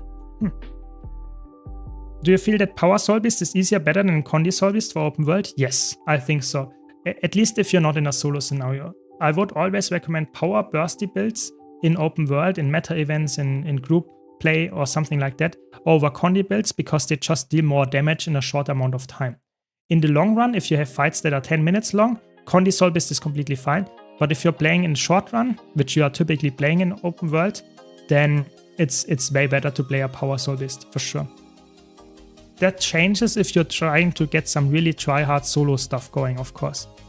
Then it changes maybe, but before that, not so much. Okay. So we changed that. There's the last request. Oh, this one is really annoying. The middle part I didn't explore. Okay. There's another one. Very good. I was looking at Mirage, Catalyst, Tempest, Willbender, Daredevil, Soul Beast. Okay, so let's go over it. Mirage has a power build that is sadly not competing with the Condi build. So you would never choose Condi, you would never choose Power Mirage over Condi Mirage, but there is a build. It reaches around 40k DPS or something, or 38 to 40 depending on the boss. So it's definitely doable, but it's not the best build for Mirage. So I would say not necessarily play it, but if you really wanted to, yes, it's definitely viable. It's way more viable than a Power Druid or a Power Scourge for sure. Then Power Catalyst, amazing 48k benchmark or something, really, really strong. Power Catalyst, really good. Power Tempest exists, really strong. You overload the air and go back into fire and stuff like that, really, really strong. Exists, really good build. Power Willbender, of course it exists, really strong build. Again, you can even play as a Alacrity build if you wanted to, or full DPS. And Power Daredevil and Power Soul Beast are really good as well. I would say if you wanted to play Fractals a lot, typically Soul Beast might be your best bet there, because Soul Beast has amazing burst potential and that might be carrying your group a lot. But I think all of them are fine. Yeah, it's really like choose the class that you enjoy, the look of, the gameplay of, and then you will probably have a really nice time ahead. That's my tip there. These floor markings are just like an add-on that lets me move, so to say, or not move, but show where I have to move to actually get around the map and the map exploration a little bit smoother and faster. And it's called Blishot, and the module is called Pathing module. So I have a guide on my YouTube channel. You can just type !mouse in the Twitch chat or scroll down in the YouTube description. There is a link to my guide spreadsheet, and in there is the Blishot add-on guide as well. And you can just watch it and you will see how it works and how to set it up and stuff.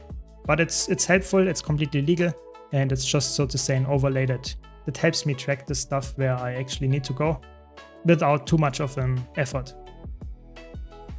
I've been out of the PvE meta for quite a while. What would you say is the best range DPS at the moment? What's the best range DPS?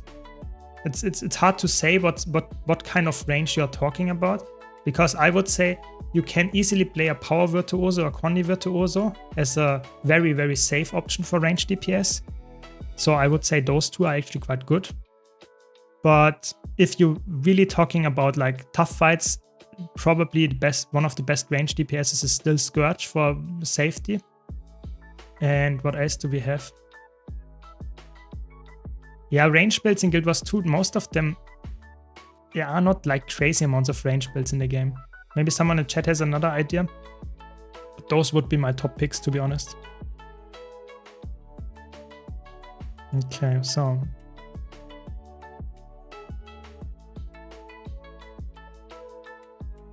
this one is an interesting quest. Because you can actually do something to skip a lot of that stuff. Yeah, I have to read it again what you have to do. 4 into 1. Okay. This is what you need. This is the good part about this specific why I changed, because this shows me how to complete the quest very fast. Very good. 2 into 4. I don't have to read all of that. Just can skip all of that. That's really, really helpful. And I will just do that multiple times, and then I'm good with this quest. Otherwise, this quest might take quite a long time.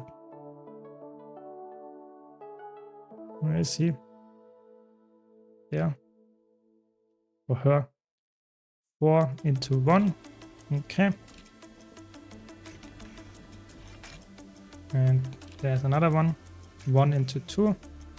Halfway there. And there's another one. And then we go to this quest guy and give that the berries, and maybe we are done. Probably not. And then we have to come back at a later time again. Okay. There's another one.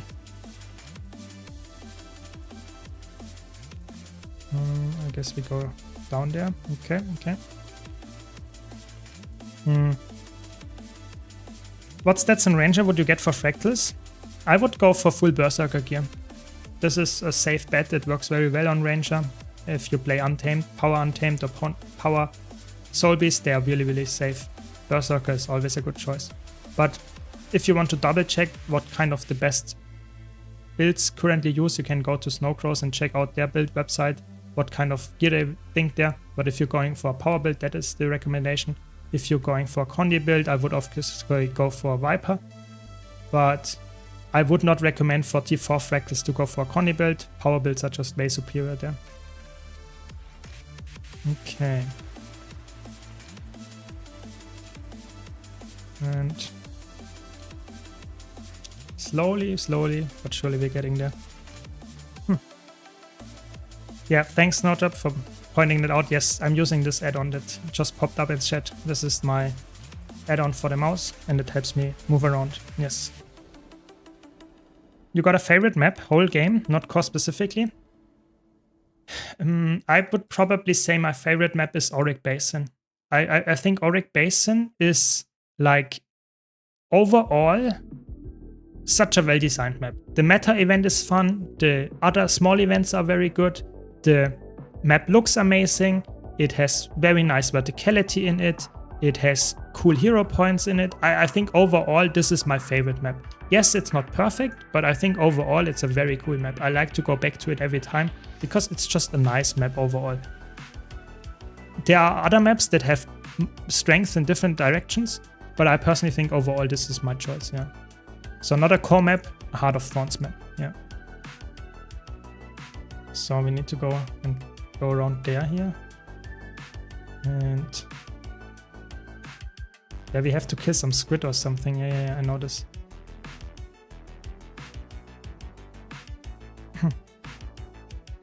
Yes, it's the pathing module, and it's very helpful for the map completion. And I get my stuff done a little bit faster, and I concentrate not too much on the game by getting it, so it's a little bit more interesting for you to watch or to interact with me. If I would do the normal map completion, I would be concentrated way too much on finding the last heart or finding the last, I don't know, vista or something. So that can be quite helpful for me to interact with you a little bit more often. So many things to kill. Very good. Those quests I like the most. Just killing some crops. That's okay. And there are some cave beds again as well. Not bad, not bad. As always, if you have any questions, what I'm doing, what I want to do, whatever, if you need any help with what you are doing, just let me know. I'm always trying to help you out. It's also an interesting way of interacting with a torch, you know, like pointing at it to put it on, you know. But it works apparently in Guild Wars 2.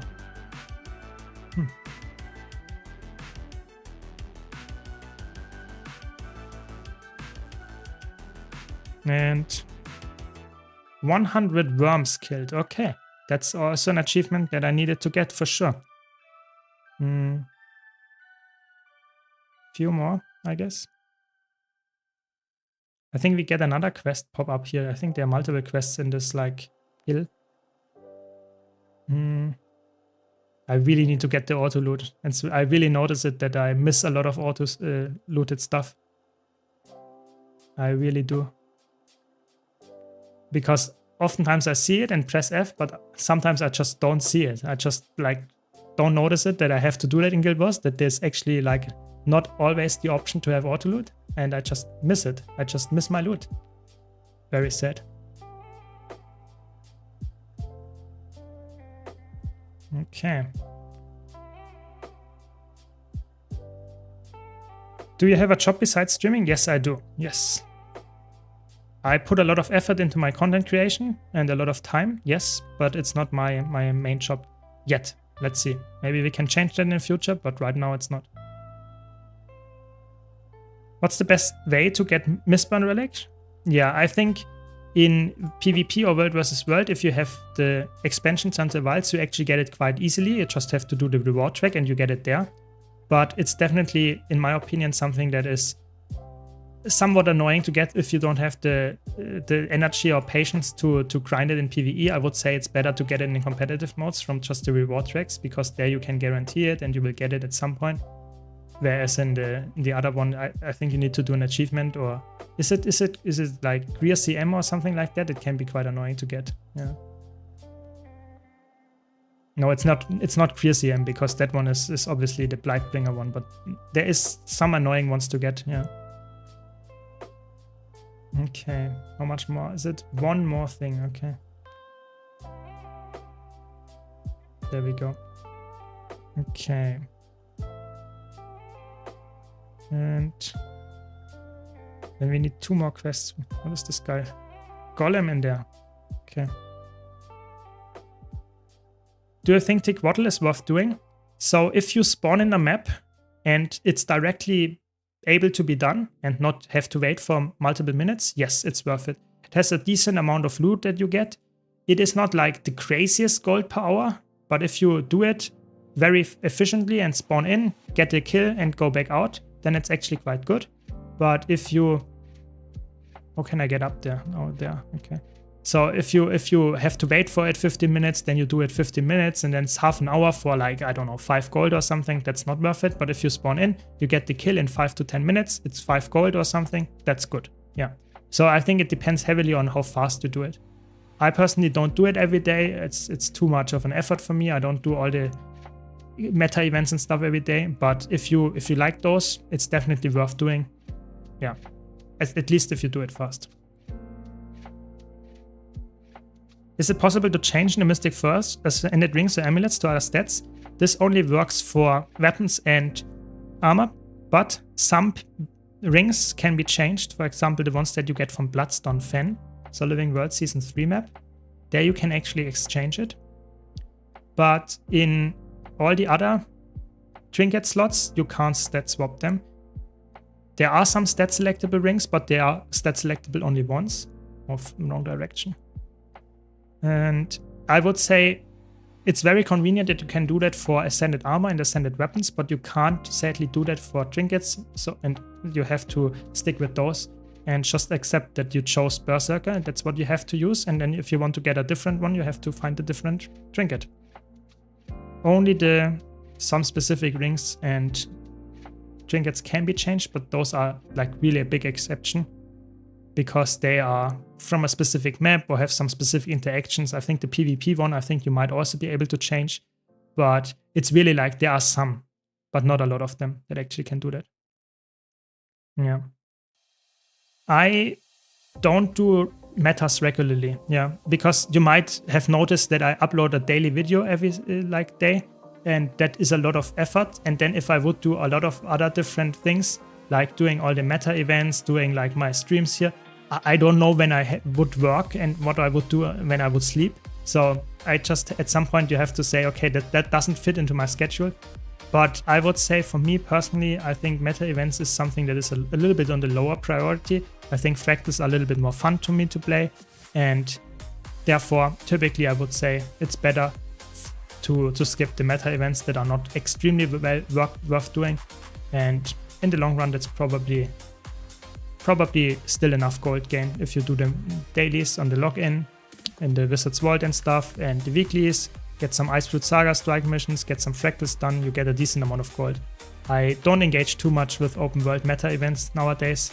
When the expansion comes out, don't get me wrong, I will engage with it again very often, but at the current time I just did them so often, especially for the Oreen legendaries and that kind of stuff. It's just, at some point you have to make some kind of compromise and find something that is actually fun to you while also giving good gold power, stuff like that. Yes, the These, or however it's pronounced, version that I'm currently active, this is the most advanced one, and it's also the one that you would use if you want to speedrun it. But you need all the mounts, you need to have the position rewinder to get this very, very fast action going. So it's definitely not for the casual player that's just started the game. I just use it for this specific part where I want to get some quests and complete them, because then I can just easily follow the, so to say, lines to complete the quest and click on the specific buttons. And that helps me completing the quests very, very fast. But otherwise I would use the barefoot module from Tekkit. No, I typically really would say some specific metas I sometimes do, especially if I want to showcase some specific builds, of course, that are specific for meta events and stuff, yes. But I don't do them regularly anymore. That's really like the whole thing. I watched another Zero to Hero series from another guy, and it gave me FOMO from not doing all the metas every day. I think that's, yes, it's a decent way to get some gold, don't get me wrong, but I personally would say this is not you should not. Guild Wars 2 is one of the games where FOMO is actually not really like necessary. Where is it actually? Where is the trail? Oh, I'm completely off the trail. Yeah, but for me personally, I think metas are something that you can do if you enjoy it, but you should not get any FOMO just because you think you have to do it to actually get the specific thing and get some gold, because there are so many ways to earn gold. You should not like say, oh, this is currently happening, I have to get there, and in half an hour this is happening, I have to get that done. That's just like, this will in the long run probably burn you out way more than it gives you gold. I really think so. And for me at least, that it works way better to say, okay, right now I have time, I will do some fractals, I will do some fishing or whatever I'm currently up to, but I don't really want to say, okay, I currently take what is happening, I have to do it. Of course, if you like it, go for it. I'm just saying you should not get FOMO just because of stuff like that. And everyone is different, you know. Some people like to have stuff like that and like to be like someone that is guided by the specific parts of the metas that are currently happening and going from timer to timer. Yeah, sure, if you like that, go for it. But I'm personally someone that likes to have the control over my play time and when I play and what I play. That's what I like to have. Yeah. So last quest here in this map, and then we can finally move on.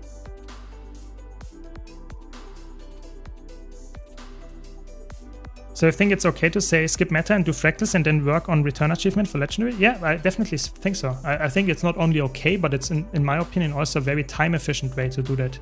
I really think so.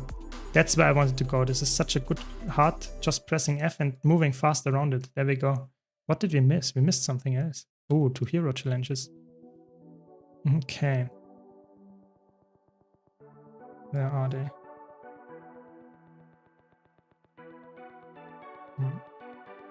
Getting into combat is not a smart way when you want to teleport.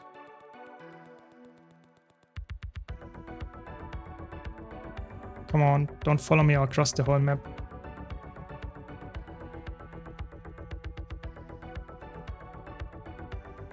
Okay. Then we have to find the hero challenges while also cleaning up my inventory to some extent again. Not too bad, not too bad. We had worse inventories, to be honest. Ooh, we got a new ring. Very good. More damage. And just some chunk. More chunk. Okay. Welcome, Tether Tank. Welcome, welcome. Ooh. Yeah, this is a classic. That's why I think one of the most annoying parts about getting the raid legendary armor is always keeping track of your achievements that you need to get done while getting the envoy armor and stuff. I think that's one of the very annoying parts, and I don't really like this idea. I want to have a specific like achievement for getting a kill or getting a kill with this specific part of the achievement, yes, but I don't want to have to double click my inventory or something to make sure that this boss is actually, I don't know, I get their thing applied or something. So I feel you. I had for Cairn the same thing happens. They need to do Cairn and you need to do some specific mechanic and not get hit or something, and you have to activate it as soon as you wipe. You have to do it again. It's really annoying. So where's the last few? Am I blind?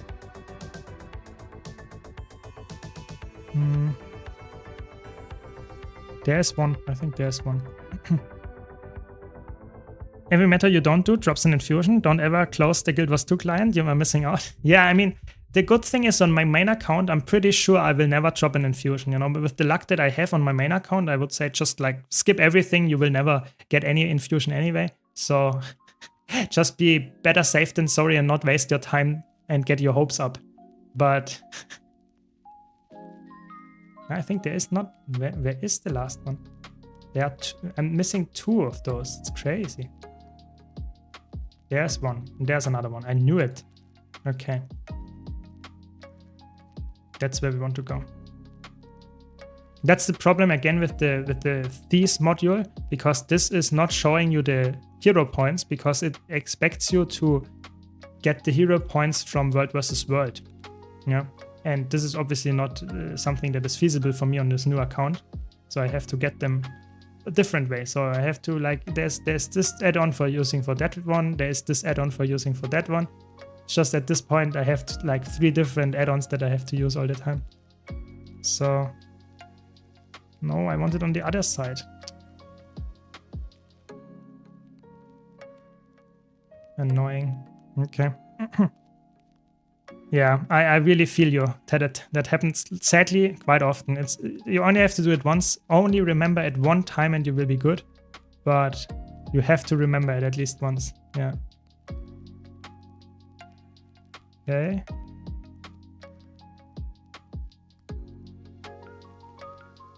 Directly on top of this guy. Very good. Okay. Second to last thing, and then we can go to the next map finally.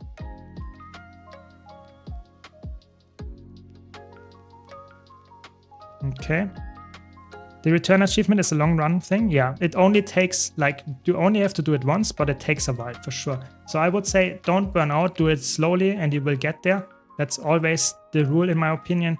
If you want to do something that is really like long with the achievement grind or with any grind that you are going for, just play it safe, play it slow, and you will get there.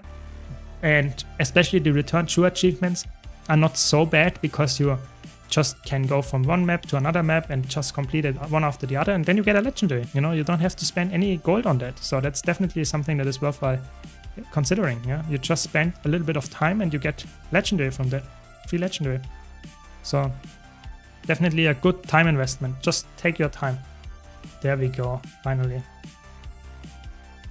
Okay, let's continue with the next one. What is the next one that we want to go for? I guess we are done with this part of this map. Let's go to Harathi Hinterland.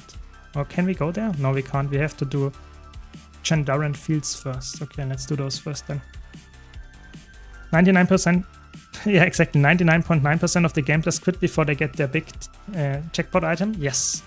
Yes, that is a good point. It's a good point. I really like this. This is half joking, but it's obviously also to some extent true. So I better quit before I lose all my money, because I will be like so good. Such a good one. There we go. They're lucky I'm at 90 LI and I still need a lot more. Yeah, you need a lot of LI and you will get there. Especially KC is something that you will get probably every week because it's an easy boss. So don't worry too much, you will get it again. Just don't forget it every single time. You know, especially when you get to the really annoying ones at Cairn, for example. I just remember Cairn specifically because there you have to, I think you have to stand in every single green. And this is something that obviously, come on. That is obviously something that is a little bit annoying because normal groups skip the greens at Cairn at the first raid boss of Wing 4. And this is obviously something that you can't do if you want to get the heart done. So there is some kind of Heart of Demos or whatever it's called. And then you really want to stay in the greens. So if you forget that once, or if you wipe and you have to reset it, every time you have to double click again. So it's really annoying. But definitely remember it. Maybe make some kind of marker or something somewhere so that you're actually guaranteeing it to work. Yeah.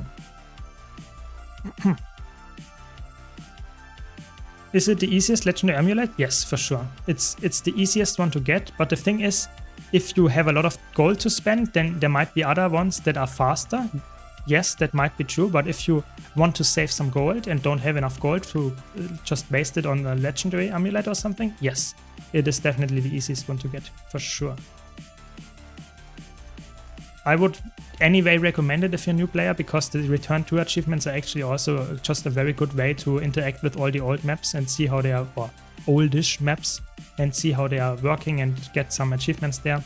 It's actually a good thing in my opinion. Those was one of the best things they did in some kind of content drought, to just give us a free legendary for going back to old maps. It was one of the well-received times, even though we didn't get any new content. It was actually crazy. It was a very genius move, to be honest, back then. Do you think farming the Black Lion key every week is worth it? So, like on paper, one key is worth 45 silver, 45 gold rather. on paper. Like if you would buy it without any like sales on the gem store, it is worth 45 gold. Pretty much exactly. Depending on the current prices, but still. So on paper, it is worth it because it takes you, how long does it take? If you're fast, it takes you 10 to 15 minutes or something like that. It's really fast. Is it worth it with the rewards that you get out of that? Typically, you get like 1 gold, maybe 2 gold if you're lucky. So I would say it's not worth it if you are unlucky. But if you are lucky, and I knew some people, or I know some people that are actually, that got the bank access contract from the daily or the weekly key. So if you're lucky, it's really good. So yeah, I mean, decide for yourself. I personally don't do it because I know I'm not lucky and I don't really have the time for that every single week.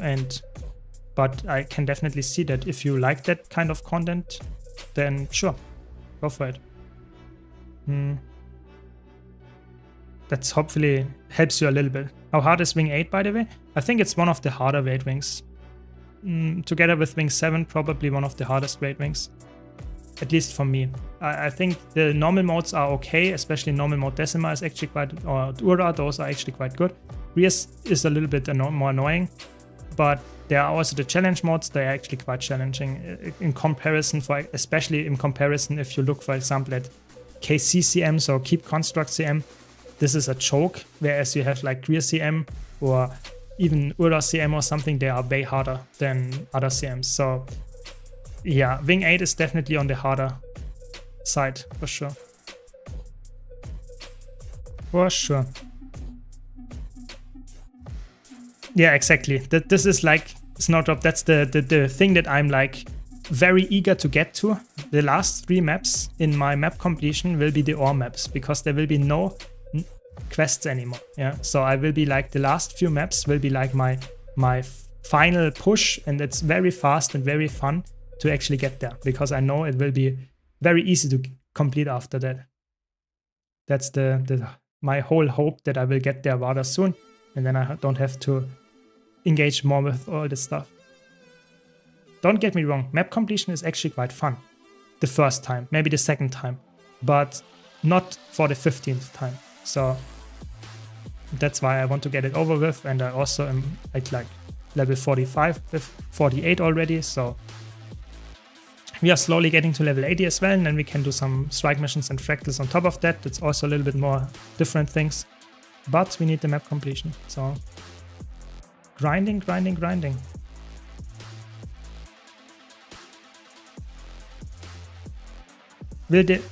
While there is no hearts in ore, there are annoying hero point challenges. That is true. That I have not considered that, to be honest, because for me I always skip that on my main account, because obviously you can just say, okay, I buy the hero point challenges from World vs. World, but if I on this account I can't do that. So good point. There might be some annoying hero points for me to get, but I would still say most of the hero points are probably still faster to complete the hero points than going for like 20 quests here on the maps in the early parts of the Tira map. I really would rather do some annoying hero points than doing like all the quests all the time. Okay. Nice, we skipped this. Immobilize, very good. And we are also getting quite decent progress in my Wizard's Vault. So I have some special things that I can actually get quite easily. So Lightborn weapons I can easily get, or the Slumbering ones I can easily get 150 Astral Acclaim. I can get the Kinfall completion and the second Kinfall completion here on top of that without doing anything in the story. So that will be definitely some nice Astral Acclaim that I can get on top of that. And then we can get some nice stuff purchased here, like the Legendary Starter Kit, the Ascended Pieces, and some really mystic coins, some good gold gains there. So the Wizard's Vault is really nice for a new account. It's really good thing. Very nice. But we will get there. We will get there. We also have to clean the inventory again at some point. It's such a small inventory. I have to clean it like every 20 minutes. Oh no, not good. even me as someone that enjoys inventory management, that can be painful.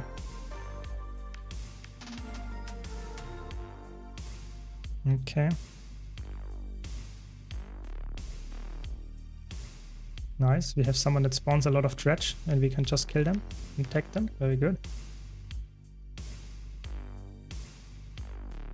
That's a lot of them. Sadly, they don't give that much progress, but it's better than none, I guess. That's good. No, don't run away. Very good. We want to take all of them. All of them give achievement progress. Or quest progress, rather. Very good. Halfway there. Yeah, if you have any questions, any comments, let me know. We are always happy to improve my stream, so just let me know. And if you have any feedback on this Zero to Hero journey, also very much appreciated. It's after all still in the early parts of it, so if there's anything that you want to see me do or not do, just let me know. Just let me know.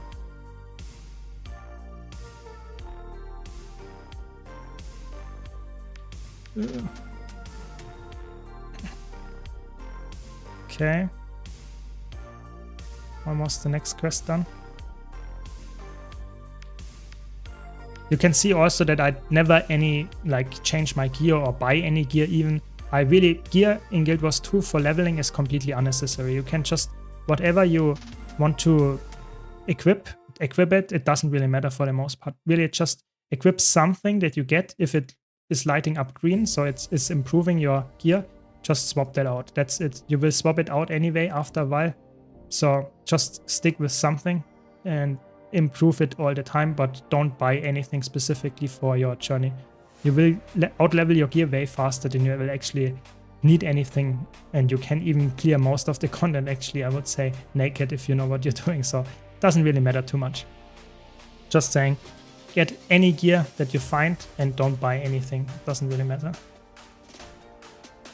Might have missed it, but how did you get that Astro Acclaim pre-farmed on main?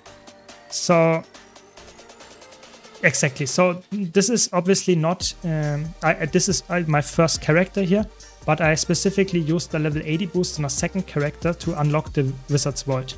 I don't use the second character ever. I'm just want to unlock it, the Wizard's Vault, because if I now currently have a very slow time getting to level 80, that would be something that I miss a lot of Wizard's Vault Astro Acclaim. So the idea was just to unlock it and then never use the level 80 character. It's really like my journey is on this character. I just wanted to have the Wizard's Vault unlocked so that I don't waste my precious like daily logins and stuff like that. Hope that makes sense. That was the idea. Yeah, sure. I mean, it's really appreciated. If you have any question, if you're a new player, just ask. Yeah, and don't be shy. Don't hesitate. If it's like any question that is bothering you, just ask. Just ask. Very much appreciated. Oh no, we are out of the quest zone. Oh my god, how can the quest... I didn't even move and the quest went away. There we go. What would you say is an easy DPS elite spec for fractals? An easy one that is good for fractals. I think if you want to have some very easy ones, I would say Unload Deadeye or Rival Mechanist are very easy. Very, very easy actually. They might not be top DPS all the time, but they're very easy to play. If you want to go a little bit higher effort, then I would say Power Virtuoso is good. Power Scrapper can be good if you're playing some low intensity version of it. Overall, I would say those are actually quite potent. What else is good that is somewhat easy to play? Dragon Hunter is not too hard either. It can be challenging to get the perfect benchmark number, but getting a decent burst out is not too bad. And Power Reaper. I would probably say Power Reaper is my top choice. It's quite easy to get into Power Reaper. It has nice CC, very good tankiness, and just a safe build and easy build to learn. Yeah, probably this would be my recommendation if you want to play a power build, that is. Is there content you would recommend to skip for a new player?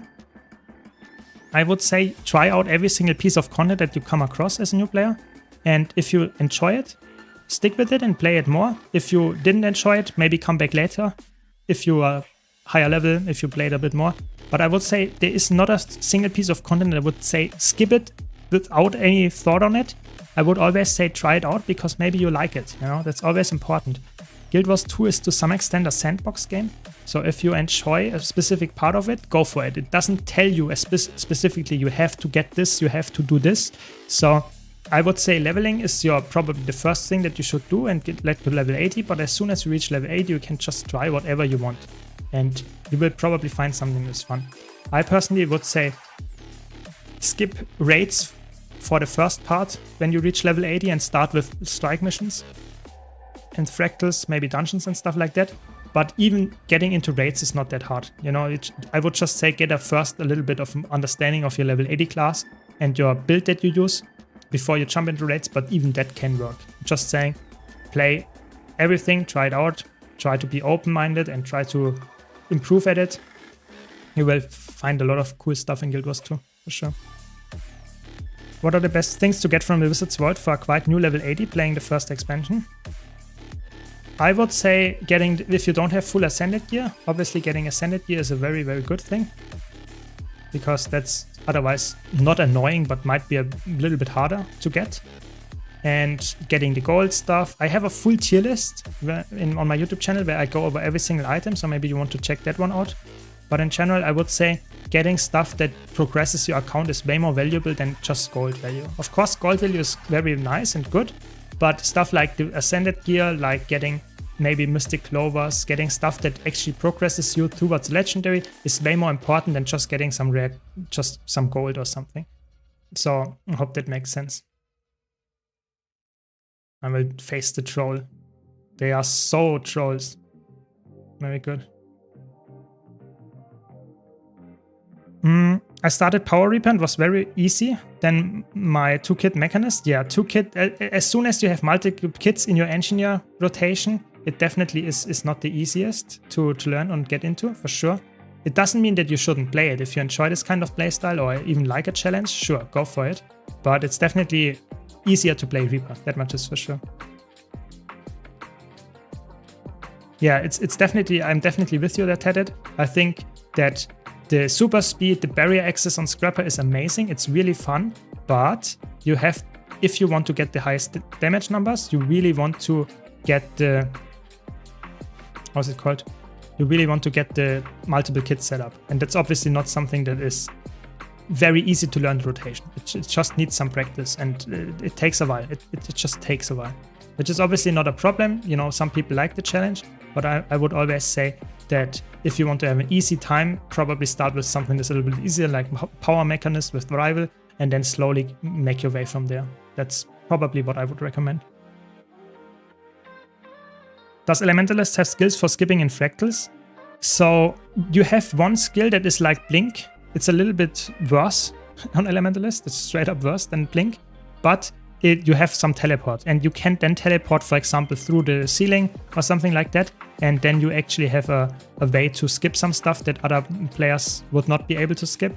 But Elementalist is not like the class that has insane skip potential like Mesmer or like Thief, but it has the teleport, which is good enough for the most part to skip most of the things.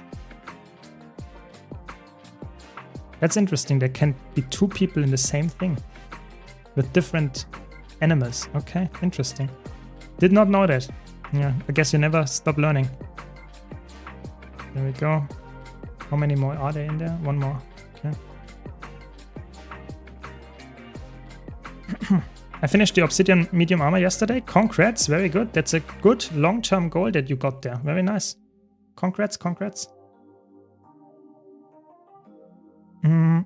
Since I started to really get into Rev more and more, I can't make myself play anything else besides Renegade. I spend so much time learning the rotation, or I just stream it. I think this is one of the rotations where I'm completely with you. I think that's such a good rotation. Like, Condi Renegade is sadly not the highest benchmark anymore, but it's such a fun rotation. It's so good. I really think it's one of the most fun rotations in the game. It's so fluid, and if you get it down, it's so satisfying. It's so good. I can completely understand that. I would actually, if the damage number would be higher, and that's probably the bigger thing here, if I would be allowed to play DPS in like raids and stuff and not be in support jail, then I would definitely play Condi Renegade all the time. It's such a fun build. It's really cool. I really hope that Conduit will release in some form, shape or form that is somewhat similar. I really hope so. That is not the boring core Revenant. I really hope if Conduit as a Condi build would also be somewhat interesting like that one. Oh yeah, I would play that all the time. Time to start on the light? Yes, have fun. The group arena outside of the solo arena gives more hard progress? Ooh, good point. I mean, it was quite fast anyway. Good point, good point. Is there any reason why you chose Mesmer? I would say there are multiple reasons. I just chose a class that I'm comfortable with. I chose a class that is very flexible, which is a little bit more important to me because I want to fill different roles. I'm pugging a lot with this account, so it's really important that I actually have something that can fill multiple roles. Other than that, not really. Mesmer is one of the most annoying classes to level with because it's quite slow. It is not very, has not that many good utility skills in core. So I just want to prove to people that you can level with any class quite fast. You just have to understand what you're doing. So I personally think Mesmer is just an overall good pick, but you could have gone for any one of them and you would have been fine. It's just like personal preference at this point that this makes sense. I was considering others, to be honest. It was not like the only thing that I was considering, but definitely in the end decided for that one. Yeah. Yeah, I think I'm Ted Tank. I think actually you're completely right. I think Conduit, if I would choose one class that they would like rework or buff, I think it will be Conduit. Like Conduit is like on top of the list that they will rework. Like, because like there was no feedback from people that was saying, yeah, Conduit is in a good spot. Like every single person that I talked to, that I wrote the comments of, not only in my own like videos, but also from other content creators, every single one of them said Conduit needs some help. So I think because of that feedback, like ArenaNet has to deliver something new, like guaranteed. And I actually expect that it will be quite fun. I actually think they will give us some, not necessarily crazy, but some fun additions that make the spec maybe not as interesting as, for example, like a Chronomancer, where you have some really cool mechanic in there, but it will definitely be a spec that makes sense and will have more usability for sure. At least I expect that, yeah. What is this software he's using for pathing? Yes, so you can have, this is Blishut, and I'm using the pathing module, and in there are multiple modules that you can use. I use the Taggets one right now because it's a barefoot version, but you can go for other ones as well.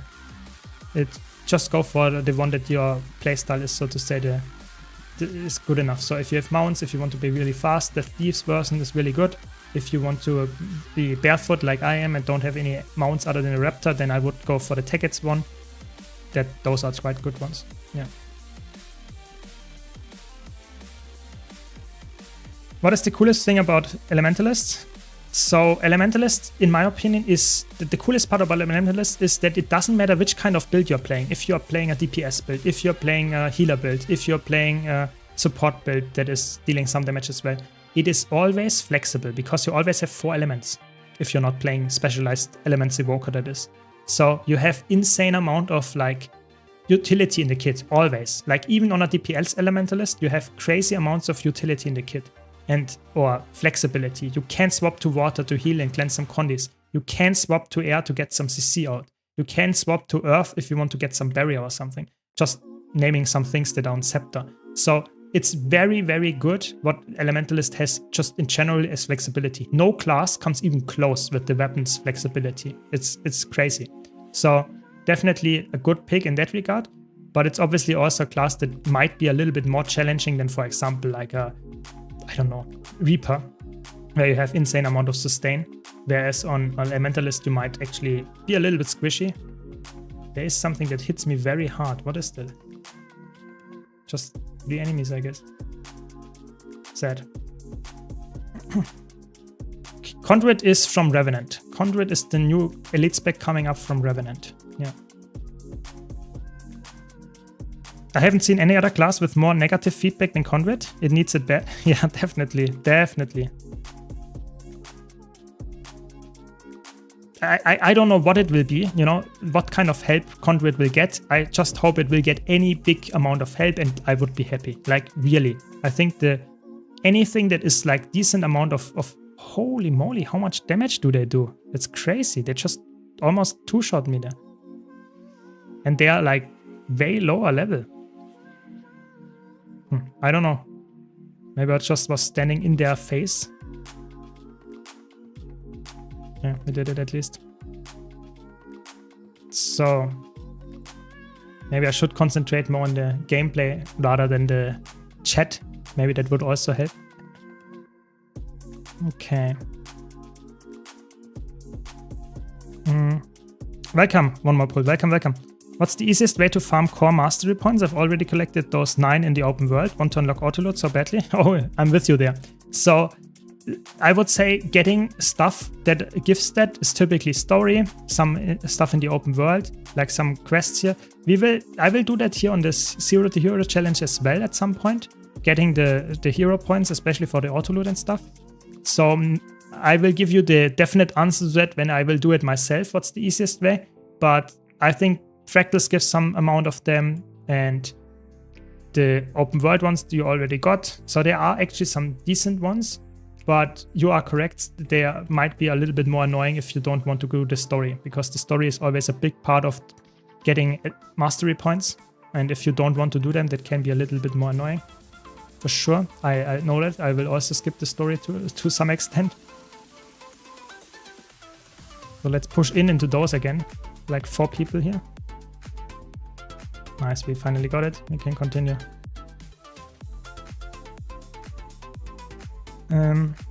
Why can't I not bind my 1 on left mouse click? I think that in Guild Wars 2 I think that's a restriction from the game. I'm not sure why, it's just like that. I think it's not possible. But I think you can use the action cam if you wanted that. I think the action cam has this feature. I'm not completely sure, I'm not an action cam player, but I think you might actually be able to do that. But maybe someone in chat knows. I feel like they are just going to stick quickness or alacrity on one of the traits and call it a day. Yeah, I think that's at the minimum that they have to do. But I personally think that would be the most boring way. I really think so. In my opinion, they should actually probably give it some kind of F3 skill or something like that that makes it a little bit more mechanically intensive. But giving just alacrity or quickness on, I don't know, building up 5 affinity or something, that would be quite boring. I really hope it's not just that. But that would help probably the class a lot as well. Don't get me wrong, I'm just saying it would be more interesting if it would be something other than that. Yeah.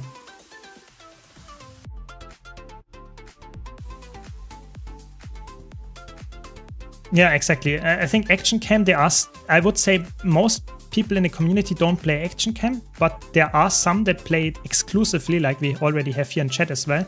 And this obviously is a feature that can help you get exactly what you want with the specific, like left clicking to have auto attack on there. But it has some negatives as well. It's not the perfect solution. Yeah. So it might be a very good solution for you, don't get me wrong, but for some encounters, especially if you have, like, for example, a lot of AoE skills or ground targeted skills, the action cam can be really bad. If you especially play some competitive modes or something, that can be annoying. But there are disadvantages and advantages for any part of the combat in Guild Wars 2, so you just have to live with it, I guess. And choose what you enjoy the most. If you like to have the left click on your mouse button or the auto attack on your mouse button, then sure, go for it. I would also play it just because of that reason. Yeah, that makes sense, Yeah, I mean, maybe you learn at some point to live with this specific ground targeting issue. I just really like to move around and look at different things while also ground targeting where I actually have my mouse. It is also very, like, it depends what kind of other games you are playing. So if you play a lot of like MMOs, Guild Wars 2's main combat is very close to them, how it feels. But if you play a lot of action games where you have like action cameras and that kind of stuff all the time, then it's definitely something that is like action cam way more close to your design and your personal preference, I would say. So it always depends a bit on your background and your experience level, I would say. For sure. Thanks, Liam, by the way. Thanks, really appreciate the sub. Thanks for the Prime. Really appreciate the support. Hope you're enjoying the stream. So, let's continue. We will slowly but surely complete this map as well. 40%. It's actually getting quite slow, to be honest. I'm not as fast today as I wished I was going. I was really stuck on some of those quests. It's quite annoying, to be honest. What can you do? What can you do? I'm currently level 45. How do I access fractals, dungeons, raids? You have to get this after you reach level 80. You will see that on my journey here as well. It is something that takes time. You can't use it before level 80. It's like leveling is the first thing that you should do, and after that you will unlock fractals, raids, as everything all at level 80. So, oh, there are actually a lot of them spawning here, okay. Yeah, so just level first, enjoy the journey, enjoy the like scenery, whatever you currently are exploring, do the story, whatever you like. And as soon as you hit level 80, you can start doing fractals, raids, strike missions, everything all at once. So level 80 is like where the game, so to say, starts opening up in different directions.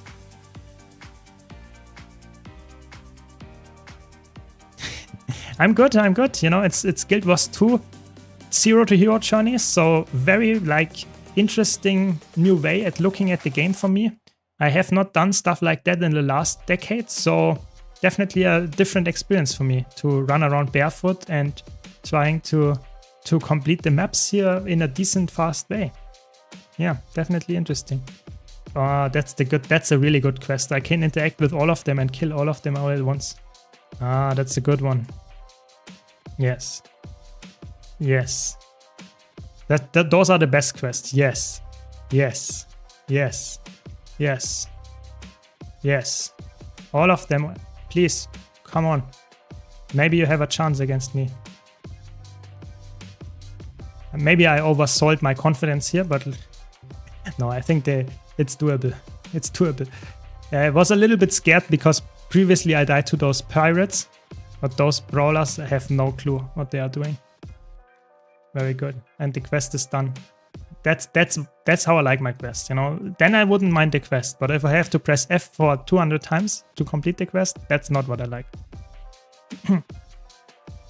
Yeah, dungeons you can do earlier, but dungeons are weird in that way because you unlock the dungeons during your progression. So the first dungeon is at level 30 as far as I know. And you will get there, yes, but the dungeons are, yes, they might be quite a challenge if you do it at the level they are actually intended to do. If you are level 80 and you go in, you can do them easier, but still not that easy because you get down leveled. That's how Guild Wars 2's dungeon works, so sync to the level. So in general, I would say try it out, have fun, get into dungeons if you want to, but you have to find a group. I would not recommend doing them alone. If you're a new player, you can do that if you're a veteran, but as a new player, that might be a bit challenging. But it might be a fun interaction with groups and just random other new players, so maybe give it a try. I think dungeons are underrated in Guild Wars 2. They might be old content, but they are still fun to do, at least in my opinion. So be sure to give it a try. We might do it as well here on stream at some point, but I will level first. So I want to do and get the elite specs unlocked first. That's for me the most important part after reaching level 80 is that I get elite specs, because this is definitely changing how I play the game and I can play with quickness and stuff. This is something that feels a little bit painful on a new account on a core class. In your opinion, what are the most fluid quickness providers in the game in terms of rotation? I think for me, Spear Chronomancer is amazing. I really like Quickness Herald. The Condi version is amazing in my opinion as well. And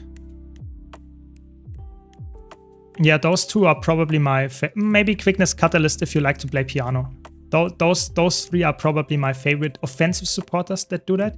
Of course, defensive supporters have that as well, but I think defensive supporters provide the boons typically way more passively, or like not passively, but way more like you use one button and because of the high boon duration, you don't have to spam that often and you don't have to follow rotation that often. So I was more referring to like the, what's it called? The offensive supporters. So Chronomancer, I would recommend those. With Spear specifically is amazing. Then I would say Quickness Catalyst is amazing in my opinion. And the last one, what did I say? I mentioned another one. Quickness Herald. Yes, those three are probably ones what I would say are actually quite fun to play. Any tips for increasing FPS? Yeah, and so FPS in Guild Wars 2 mostly depend on a few settings. So going the character model limit down, setting the shadows and the reflections low, and effect LOD. Those are like ones what I would always change and decrease. They don't have crazy impacts in the gameplay itself. You can still complete all of the stuff and see most of it, what you need to see. Of course, the game looks a little bit less fancy, but it's definitely increasing the frames that you will get. Story mode is actually balanced towards playing alone, but yeah, definitely should grab a group. Yeah, I mean the story mode, maybe you're right. The story mode is easily or somewhat easily doable, but I was also talking about the explorable modes, because those can be very painful if you're doing them alone in as a new player.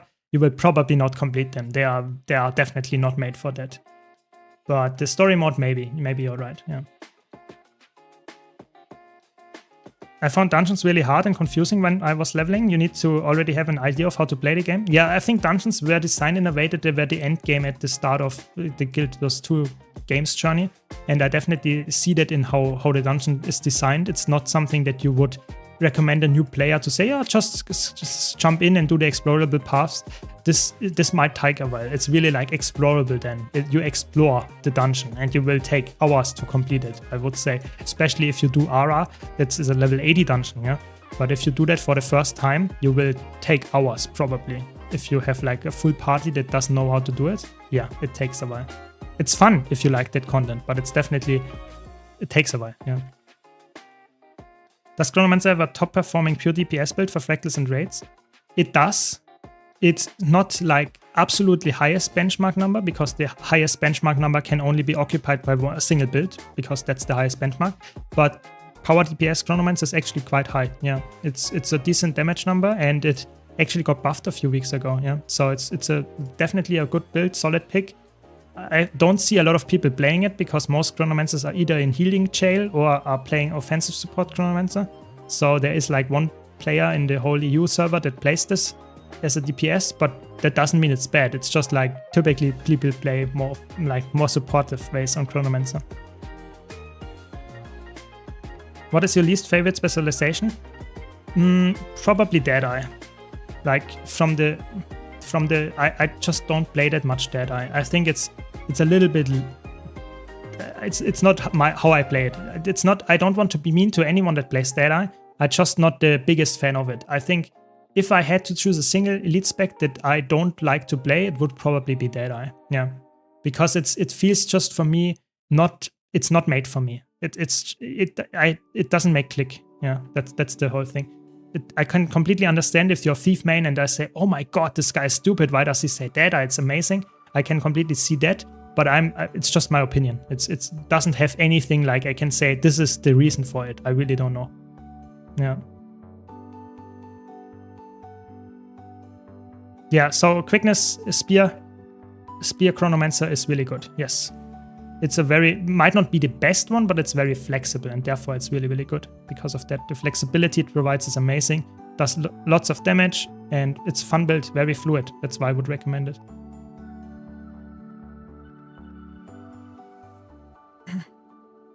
The other ones that I said were Quickness Herald, specifically Condi Herald is in my opinion very, very fun. Condi Quickness Herald that is. And Quickness Catalyst. If you like to be some kind of like piano player where you press a lot of different buttons all the time, then Quickness Catalyst is also very, very fluid and fun rotation. But it's not for everyone, that much is for sure. It's very spammy. Yeah, exactly. That's what I imagined Snowdrop. Exactly, that's what I like imagined when I thought, okay, what would be a new player in like those dungeons, how it would look like. Exactly that. Yeah. Yeah, I mean they are all offensive. They are all offensive. This is not the ones that I mentioned are not healing builds. They are all offensive because, like I said, in healer builds you play way more reactive. It's not like you have a classic rotation that you need to follow most of the time. So, okay, so we can tend the wounded. Wait, give me the medical kit.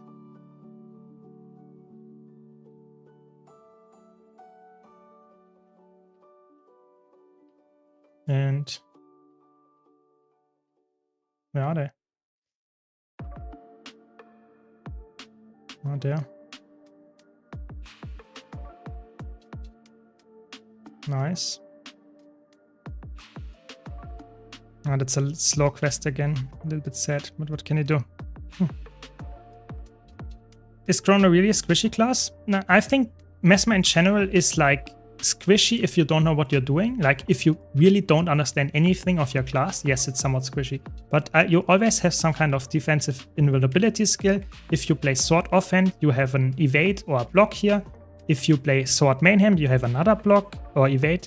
If you play like spear, you have another evade. So you can see what I'm talking about, why this class, if you know what you're doing and use the evades and blocks at the right time and the invulnerability, I often have encounters where I don't have to dodge at all. I just use my weapon skills. So it's like Guild Wars 2 in the combat, especially on Mesmer, feels very like aggressively tuned towards the skills that help you survive. You don't need to dodge at all if you just use your weapon skills to survive that are just helping you defensively. And Mesmer is one of the prime examples for that. Of course, if you don't know what to dodge, then you might still die. Don't get me wrong. I'm just saying, for me personally, that's something that makes Mesmer quite intriguing.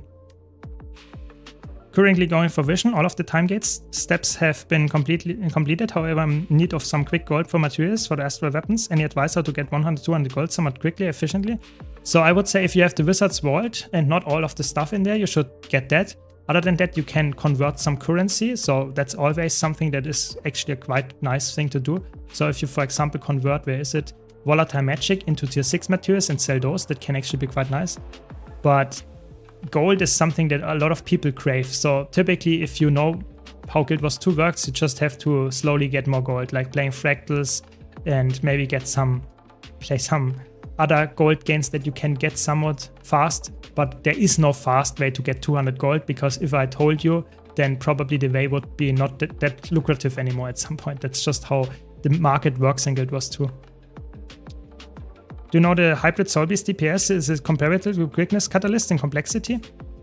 I think it's lower. I think Quickness Catalyst has a higher complexity than the hybrid Soul Beast, at least in my opinion.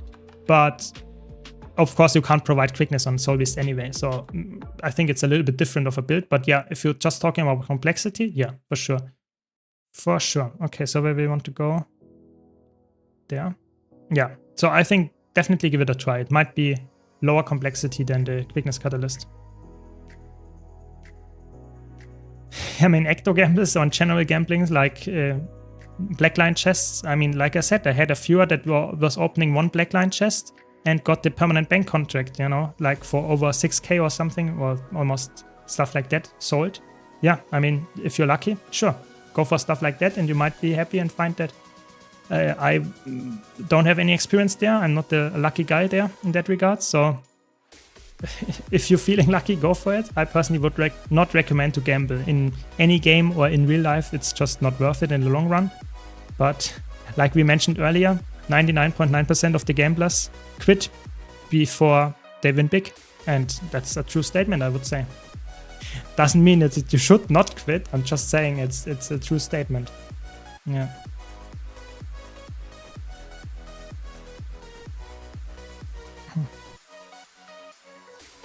Okay, this map was actually not too bad, I have to be honest.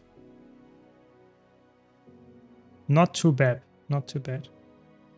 We are missing 3 quests this time.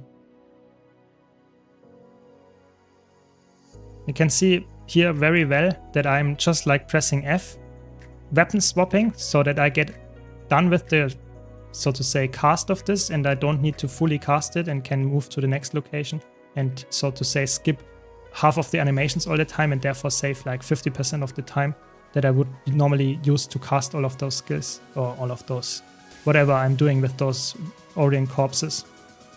So you see here, pressing F, swapping weapons, moving to the next one, and this time I got into combat and it of course doesn't work. I just have to wait this time to cast and kill the maggots again, and then hopefully we're done with the quest. So that can help you doing a little bit faster. It's not only for questing, it also helps you in other stuff in Guild Wars 2. You can weapon swap to interrupt casts, and sometimes that's actually worth it to do, especially if you don't need to fully cast to, for example, get the progress on the quest or whatever you're doing. There we go. Last one. Okay. Yeah, exactly. If you don't engage with a specific content, you can't win. Yeah, that is a good point. And I think ecto gambling is something that, at least for me, was worth it because I got this Tarkun thing. How is it called? Tarkun vendor portal thingy, where you can get the permanent like selling vendor opening UI. And this is really, really good. So I did gamble for exactly, I think 100 or something big gambles exactly for that amount. I don't even know if I made profit or did lose it at that time when it came out. I just did it exactly for this item. That's the only time where I was ecto gambling. Really, like not a single time more. Just because ecto gambling on average loses you money. It's just made for that. It is made for losing money. You see, I unlocked the Twilight Arbor. It's the next dungeon. Good. And 96% completion. We need 2 more quests. Okay, that's not too bad this time. Where are they? There's one and there's one. This one is almost completed. That's good. Do you know if fishing diminishing returns are per character or account-wide? So fishing is weird. Fishing is on average doesn't have any diminishing returns in that regard. I think fishing should be completely fine to do 24/7. There should not be any diminishing returns.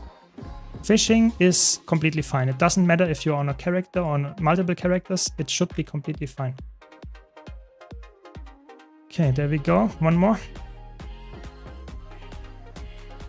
Can you weapon swap to interrupt gathering? Yes, you can, but you will also interrupt the gathering process. So the item that you get for gathering will be at the end of the gathering. So there it doesn't work. But for stuff where you get the stuff at the beginning, like for those quests, it's definitely worthwhile doing, of course.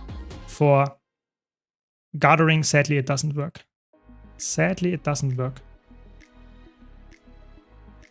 Are crafting professions a must or can be skipped? So in my opinion, in the beginning especially, you can skip them. They are really, really unimportant in the general big part of the game.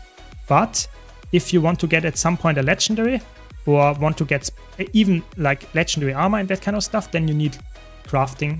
It's a specific crafting professions at the maximum level, yes. But you can easily skip them with a big but there, because you can actually use them to level your character as well. So they give experience to level them. So some people just level a character without any combat, just leveling the crafting professions on this specific character to maximum, and you will be a level 80 then.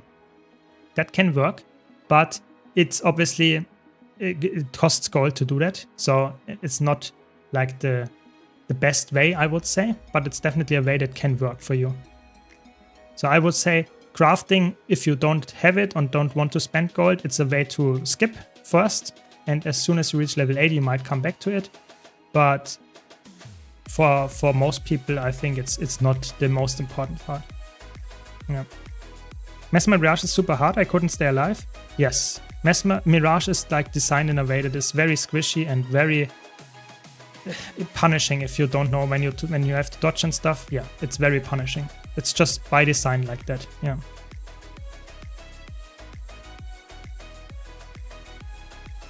I saved money by losing money. Oh, that's a smart move. Yeah, I like it. I like it. But yeah, I would say for me, I didn't even count because I was just getting frustrated if I would count how many times I lost the ecto gambling. So I just thought, okay, I will get the item after 100 times. Doesn't matter how much I lost. Can also sell exotics you craft? Yes, of course you can do that. But don't forget, a lot of people are doing that, and exotics nowadays don't sell that frequently anymore than in earlier days, because Ascended is way more accessible. So typically I would say it's, yes, you can make some money back from that, but don't expect it to get it very fast, and don't expect it to be like absolutely like guaranteed that you will get it very fast, or in general get it at all. Yeah. I think the last bit of gathering animation can be skipped. Yes, so there is a very small window where you can skip it and you get still the reward. That goes for a lot of attacks and stuff. So you can cancel, so to say, the aftercast. That works on some specific attacks like gathering sometimes, but it works on other things on top of that as well. You just have to try it out and see what works. Yeah. So a little bit more. It's actually quite annoying to get this. Can't get there in time. No, always happy to discuss stuff, yeah. Yeah, of course, you can always salvage stuff. That is also very worthwhile to do, but you will never make back your money that you waste, or not wasted, but that you put in. That's just by design. If you want to craft for leveling experience, typically you will lose money in the long run. There are some ways how to make money, but it's way more patience, and it's typically not something that you would do to level your first character though. So keep that in mind as well. If you want to level your second character, I think that's way more likely. There we go. Level 51. Very good. Now we can go to the next map, which is this time really Harati Hinterlands. That's where we want to go. Where does it go? There. Okay. What is the first spec that you wanted to unlock and why? So I'm going with this specific account. I'm going for Chronomancer because as Chronomancer I can fill the DPS role, I can fill the offensive support role, I can fill the defensive support role. That's definitely the first spec that I want to unlock. Doesn't mean I will play it all the time for this account, but it will definitely be the one that I play the most in the first few weeks, I guess. Yeah. Easiest way to be a millionaire is to be given $1 billion and invest. Yeah, I guess that's true. Sadly, in Guild Wars 2, that doesn't work like that. You have to every time work your own way up there. Just how it goes, I guess. Yeah. I use the core class build up to level 80. You'll unlock all trait trees or whatever it's called by then, and then you can focus on a build. Exactly. I think you should always enjoy the game while you level up. Ooh, my inventory is full. And after that, you can slowly work onto other things as well. I would really recommend to start with worrying about the builds and stuff as soon as you reach level 80, not before then. It's really not necessary to worry before that. It doesn't matter too much. It really does not.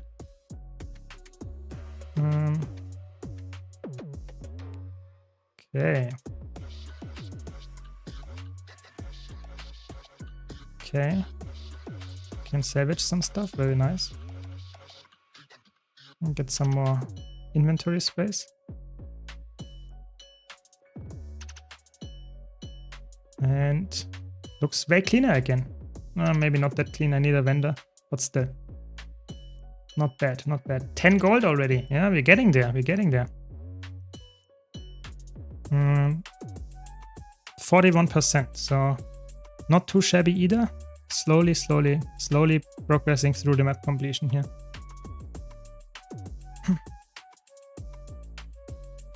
As always, if you have any questions, just let me know. I'm always happy to talk about some stuff to distract me from the world completion here. It's not too bad, don't get me wrong. I'm just saying it would be quite boring if I wouldn't be entertained by you guys in the chat. Big fan came from your YouTube videos. That's very nice to hear. Thanks for sharing. And if you like my YouTube videos, even better, because there will be many more coming up and hopefully you will like them as well. And in general, if you have any comments and ideas you want to see for a video, you can also let me know. I'm always happy to come up with ideas or use your ideas. So just let me know. Yeah. If it's, of course, a video that I can give you some insight or something like that, that's definitely... I have to hit the targets here. There's some quite annoying things here to do, to be honest.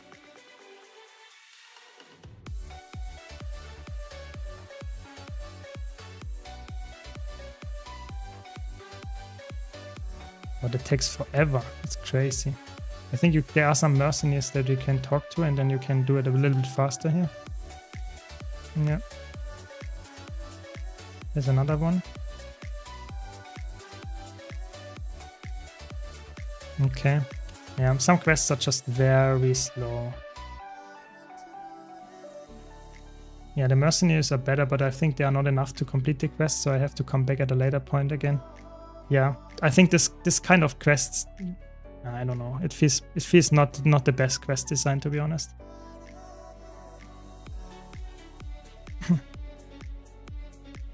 Yeah, I mean, the tier lists, I have some really cool ideas for the next tier lists coming up. So if you don't know, I'm like one of my biggest enjoyments of doing videos is about tier lists. Not only because I like to talk about specific parts of the game and make a tier list about it, but also to debate and just discuss and talk about specific parts with you so that I get some information, some insight that you actually have some ideas how to use a specific build, a specific thing, whatever in the game. Then I change my mind on that. I really like that idea of talking to others and maybe changing my opinion. So tier lists is an amazing way to do that. And I will always continue doing tier lists as long as you watch them, because that's very fun for me to do and very nice like topic in general. And I have really cool topics coming up. I hope you are like hyped up for those. I will not tease them yet because I don't know how exactly I will call them, but it will definitely be coming up, I think, this week, and the next few weeks I have 2 more. So it will be really, really cool tier lists coming up that are still good tier lists, don't get me wrong, or really good tier lists probably, but somewhat different than the ones that are already made. And this should actually have a very big spread in terms of like what people actually are interested in. So stay tuned for that one. Okay, I think a few more and we are finally done with those annoying people here. Map completion gave me blackline keys. Yeah, I mean, blackline keys are obviously very nice, but you can't get them from the cities, I think. And from the low-level maps, it's quite rare. So, yeah, I take what I can get, but I don't expect to get crazy amounts of blackline keys. I have played like the first 10 levels of World of Warcraft. That's about it. Maybe if you like this 0 to Hero challenge, maybe at some point I will actually make a 0 to Hero challenge in a reverse way, so to say, where I play World of Warcraft without knowing anything about it and trying to get to the highest like gear level and getting maybe in Mythic Plus or something like that. Maybe at some point I will do that as well, but a different time, I would say. Not right now. Yeah, I mean, it makes sense. You know, the action cam is really, for some people, it's a game changer. So glad you now like it so much. It's amazing. That's good.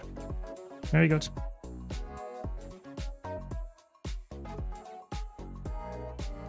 Yeah, that's good. Very nice. Very nice. That's what we like to have. If you enjoy my content, perfect. Perfect. Are there some classes that have specs more oriented for PvP, some others for open world? In the beginning, when Heart of Thorns started releasing elite specs, there were definitely some of them that were more focused towards competitive modes. But nowadays, it's really like they try to balance all of them in all game modes, that all of them are somewhat usable. There are some exceptions in a negative way, I would say. So some classes are just balanced in a way that they're not crazy good in competitive modes, like Mechanist. But most elite specs are really designed in a way that you actually can use them in all game modes. It's really like, typically they focus on that specifically, that there is no elite spec that can't be played in a specific game mode. It's really all of them are possible, and actually not only possible, but also decently good at it. Yeah. Very good. Thanks, Snowdrop. What's the only thing that always kept you hooked to Guild Wars 2? It's that it's very flexible. You know, I can play very different amounts of builds and can enjoy them while also having amazing combat. You know, for me, I play games that I enjoy the combat. Yeah. And yes, there might be other games that have more content, like World of Warcraft, like Final Fantasy, if you're talking about endgame PvE. But if the combat for me is not as fun, then I'm not as hooked. And for Guild Wars 2, the combat is just amazing, in my opinion.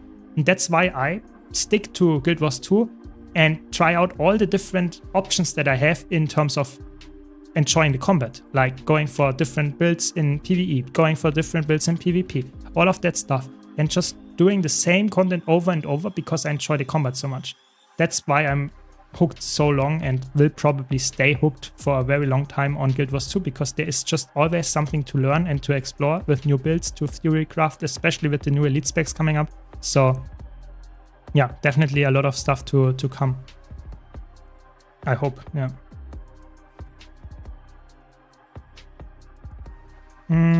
What do you think are the top 3 1 versus X elite specs? So right now, I would probably say that would be Catalyst in World vs. World. I'm talking specifically about roaming in World vs. World, because in PvP, it's really like you play a build and you skill gap the enemy. It's really like in PvP, you don't succeed because you play a specific build. It's more about you just play better than the enemy. PvP is too balanced for that to actually make a build that is always like very good at carrying in 1vx's. That's just not how PvP works. But in roaming, Catalyst, Untamed, and probably Vindicator, I would say those 3.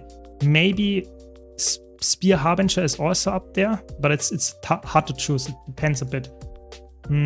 Yeah, maybe Spear Harbinger, Catalyst, and Untamed. Those 3 I would probably say are my top picks. But there are a lot of builds. That's why the roaming tier list for me is always also something that is very hard to justify, because I have like 5 builds in mind, then I talk about them, and then I think there are 3 other builds that are also really good. So it's like there is so much more in the game that is like this rock paper scissors that I mentioned earlier.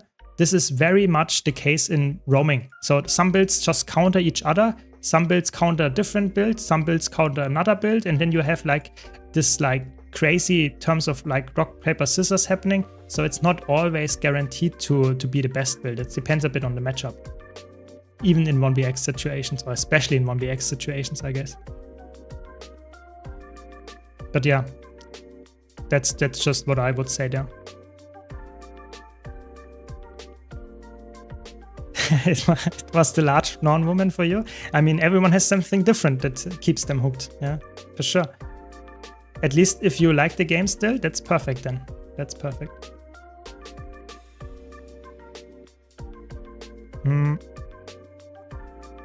What other MMOs have you played? So I've played Final Fantasy XIV online. I played World of Warcraft. I played, if you can count it, Warframe, if that's an MMO in your eyes. And that's pretty much it. I don't play that many MMOs on the side because that's a weird thing about my character, about my mindset, is that I'm always someone, if I start something, I want to get good at it. Yeah. I have a mindset, I don't want to be the noob all the time. I don't want to stick in a game just long enough to be a noob 100% of the time. If I start a game and I enjoy it, I want to stick with it to actually get good at it. And that's why MMOs are quite scary for me to dive in, because if I get hooked by them, I get hooked in a way that I say, okay, I invest a lot of time in them to actually get good at them. Yeah, hope that makes sense. That's why I didn't play that many MMOs, because I know if there is a really good one, I will probably play it quite a while. And then the second part comes on top of that. I did not encounter a single MMO yet that is actually having better combat than Guild Wars 2. So it's like, I always, whenever I start an MMO and I feel like at some point I like it a lot, then I think, but Guild Wars 2's combat is just better. Why would I play it as someone that enjoys the combat? That's like really the big issue for me. But don't get me wrong, I will definitely, if Guild Wars 2 has a content drought or something and I still want to make streams and stuff, I will definitely play a different MMO if you like to watch me try it and stuff like that. So definitely interesting what you have to say about that. Yeah, Harbinger is surprisingly good. Harbinger is really good in World vs. World. Yeah, exactly. Action Cam for me personally is a no-go. I don't like it because I really want to have the AoEs on the ground and I want to get that all the time and have that perfectly set up. But if you don't mind that or have a different way of doing it, sure, it can work. I'm just saying, for me, Action Cam is not the way to go. Otherwise, you would have seen me use it, for sure. Okay.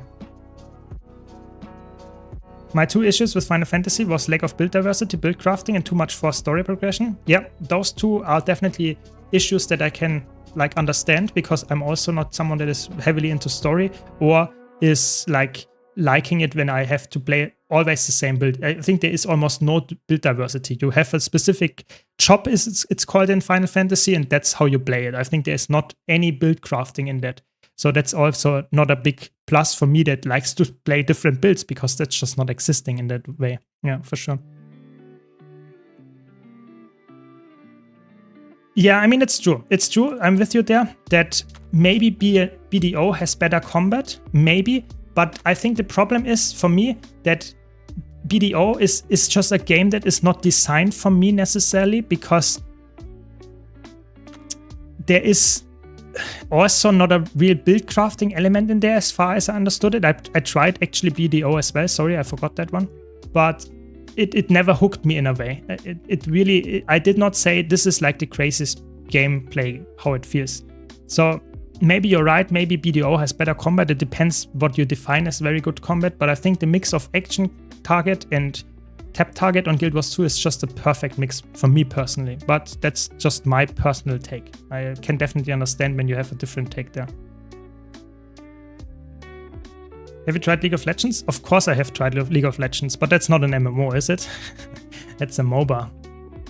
Yeah, but more with like friends and not like going try hard or something. It was more like some kind of fun evening activity or something, not something that is like, I don't know, filling the next 3 years of my life. That's not it.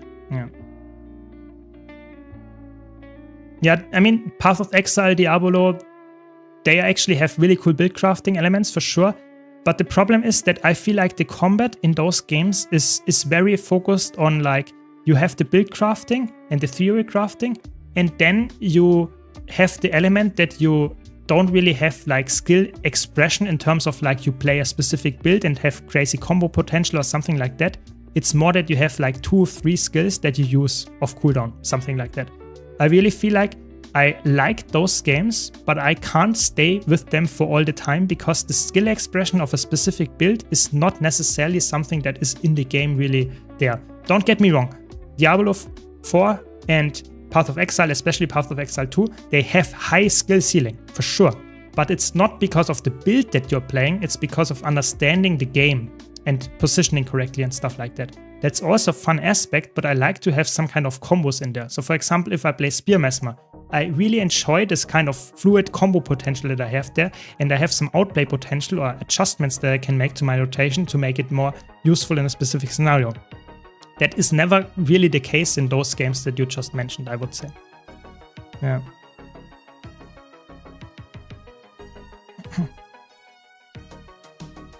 I actually did not play Guild Wars 1. I'm too young for that, if you can imagine. Even though I'm looking like an 80-year-old, I don't know.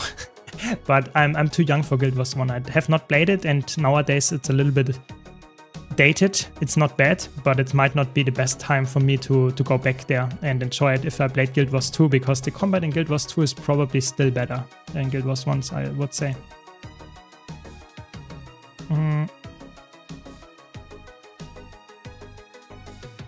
Yeah, I mean, it's completely fair. I can completely understand if you prefer hack and slash combat. Sure, that is completely fine to me, and I can definitely see that opinion.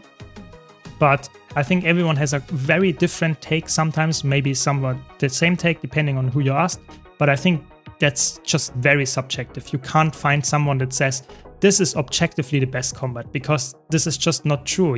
How will you ever rate a combat in terms of how good it is? You can maybe rate it in terms of how clunky or how not clunky it is, but you can't say this is a game that is very, very good to every single player. It's just unrealistic. There we go, level 52. Slowly getting there. It seems like PoE 2 moved more towards the combo style. Yeah, but I think the problem is why I really have... my problem with PoE 2 is that it feels quite slow. What I liked about Path of Exile 1 is that it is actually quite fast-paced. When I play Path of Exile 2, I lost this fast-pacedness, and I'm not the biggest fan of that. And I just accept that, you know, not every new game has to be for me. So I say, okay, maybe that's not the game that I want to play in the future. Maybe they change it, maybe I come back to it at some point. But it's definitely not like currently in a state where I would say this is a game that I would play 24/7. Yeah. I have played Lost Ark. Good point. I played that as well. I forgot a lot of them, actually, apparently. I played Lost Ark when it came out in the West, when the big hype was happening. And it was a very fun time back then. But I did not go into tryharding it because it was a little bit like, I don't know, it was not the most, the best model that I was engaged with. I think it was, I don't know, it was not hooking me after reaching the maximum level there and stuff. And yeah, it was just not perfect for me. But it was a fun time when I played it for sure. Yeah, I think talking about combat systems, then you can talk about so many different games that have very good combat. But it's very hard to find games that have a very similar, like, long-term progression like you can have in Guild Wars 2, while also having a very good combat. Those two combinations of, I don't like playing a game and losing all my progress. If I, for example, get crazy good gear in Path of Exile and then I lose all of that, that is, for me, something that is not MMO style. Yeah, that is definitely something that is completely different from an MMO. So I would never say this is a game that is similar to Guild Wars 2. It's completely different genre because of that. You don't have any progression for your account in that regard. Yes, I know you can play standard, but still, it's just something that I want to mention here.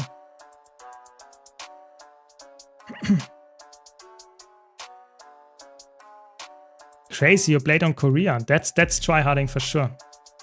But yeah, I played like Lost Ark quite tryhard, or quite like a lot in the beginning days on the Western server. But it was never like after reaching maximum level and going through the story quest and that kind of stuff. It never kept me playing the game. I played 1, 2, 3 characters or something, and then at some point I said, okay, this is not like hooking me that much anymore. Yeah.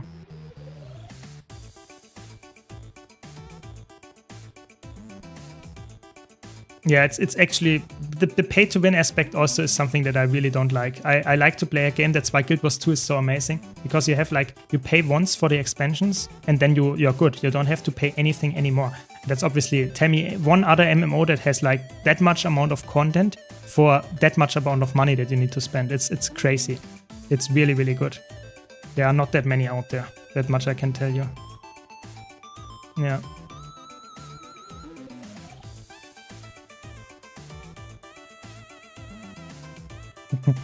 Yeah, it's definitely like Western games and Eastern games. You can clearly see the difference there. Some of the audience is just completely different. That's just a fact, and that's the same for the pay-to-win aspect of those games. If you can't stand that, then a lot of the Eastern games are not for you. That's just, they have that in there all the time. Okay, there we go. Slowly getting there. 42%. Not the best progress today, to be honest. Not the best progress.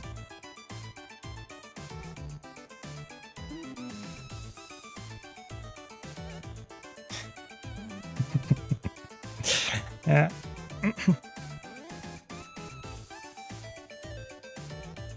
So we also have to clear the inventory at some point, and we finally have to equip more traits, I think, at some point as well.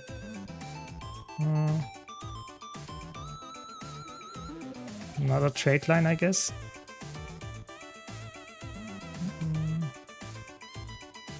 When do we unlock this? At level 71. That's actually quite late. Crazy. There we go. Clean the inventory again. You can see this is like always the same loop. Doing some map exploration, cleaning the inventory, doing some hero points, putting them on the traits and stuff, and that's about it. And that's the whole loop, and you continue doing that forever until you reach level 80. And I will even continue it even further because I want to get the map completion. So slowly but surely we will get there, almost halfway through. It's actually quite painful without the fast mounts. It's actually, I expected it to go a bit faster, like without the roller beetle, without the griffin, without the sky scale. It's not the fastest. Not the fastest.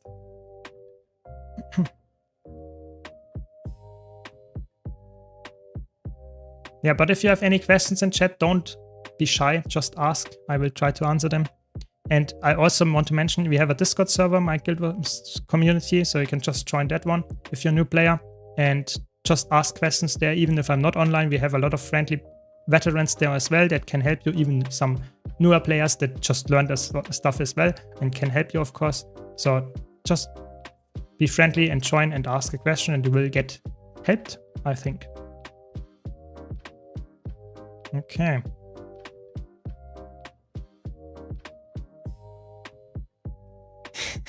Yeah, I mean that's a private conversation that you have there, Teddit, and it's not Snowdrop, you know. I really see the friendship bonding there going on. So I mean, I don't have to engage with that. That's your private stuff. Yeah. Okay. I also have to be really careful. I don't know when I dive on falling damage with mounts, because there is a mastery that increases the falling damage that you can take, I think in the Warclaw mastery, so I have to be really careful because I don't have that, so I don't know exactly how much falling damage I can take, and I don't have a glider, so I also have to remind myself every time I see a cliff, don't jump, don't jump, don't jump. So it's actually a very interesting experience for me as a veteran to go through the maps and like be highly concentrated to not die, to like just some rock at the bottom of the cliff. Is it worth to gather for experience while doing map exploration? I would say if you enjoy the gathering aspect, sure, go for it. If you just are doing it for the experience that it might provide, I would say no. It's the gathering typically in Guild Wars 2, especially in the core maps, they provide so little amount of money nowadays. It's not complete garbage, but it's typically faster to just complete the map faster and skip all this stuff. If you enjoy this immersiveness of going for a different kind of like content and gathering and killing some mobs, going for quests, go for exploration, sure, go for it. But I personally would say it's not the fastest and smartest way to get experience, at least in my experience. Maybe you have some really smart pathing for this and you gather all the iron ore or something very, very fast. Sure, maybe that makes sense for you, but I personally would not recommend it. So with what we know with the beta from new classes, which specialization would you expect to perform better in PvP and World vs. World roaming from Galeshot and Evoker? I would say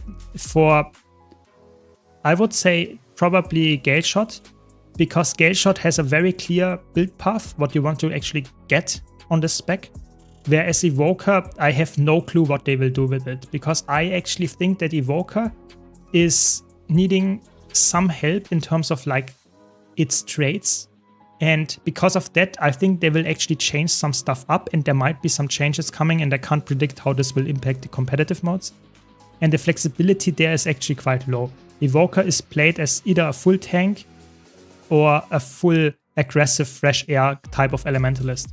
And those are both not really necessarily the best, things to actually play in roaming, I would say. In PvP maybe, but in roaming not that much. So I think Galeshot is probably the safest bet. It's probably just generally good as a roamer, as a DPS pick in PvP. I think it's probably will stay like that, yeah. At least in my opinion, yeah. Yeah, of course, if you have the gathering cliffs, like Machivara puts it, then of course it can be worth it. But I'm like, if you are leveling your character for the first time, you will probably not have the gathering cliffs, which increase your yield or whatever you use them, and you get very nice extra loot like volatile magic or something. But of course, that's not for the first character I would expect. That's why I didn't mention it, yeah. But otherwise, true, very true. I mean, I would be very excited for Guild Wars 3. I'm not sure if that's true. We don't have any confirmation. I made like multiple videos about this at this point and speculating about it or talking about it, but we have no confirmation and it's just rumors at this point. So even if it like exists that they are making it, it's definitely something that takes a long while until it's released. So I would highly say if you're a new player, don't say, oh, we can't play Guild Wars 2 anymore. There is something else in the background happening. No, this will take years to come out, so just enjoy the Guild Wars 2 journey and don't let rumors like make your fun go away. It's really not helping in the long run, especially if the game is like 5 to 10 years out. yeah, don't sweat about it. But yeah, I will be excited. I will be excited to answer the question. I'm definitely excited for that. How much gold will I need to craft the whole legendary armor from raids? It's not that high actually. I think it's like in total like 1.5k or something. I have to double check with the current prices, but it's actually surprisingly low. It really is. It is not that high. It's definitely like, for comparing it to other legendaries, it's actually 6 pieces instead of 1 armor or 1 weapon. Yeah, it's surprisingly low.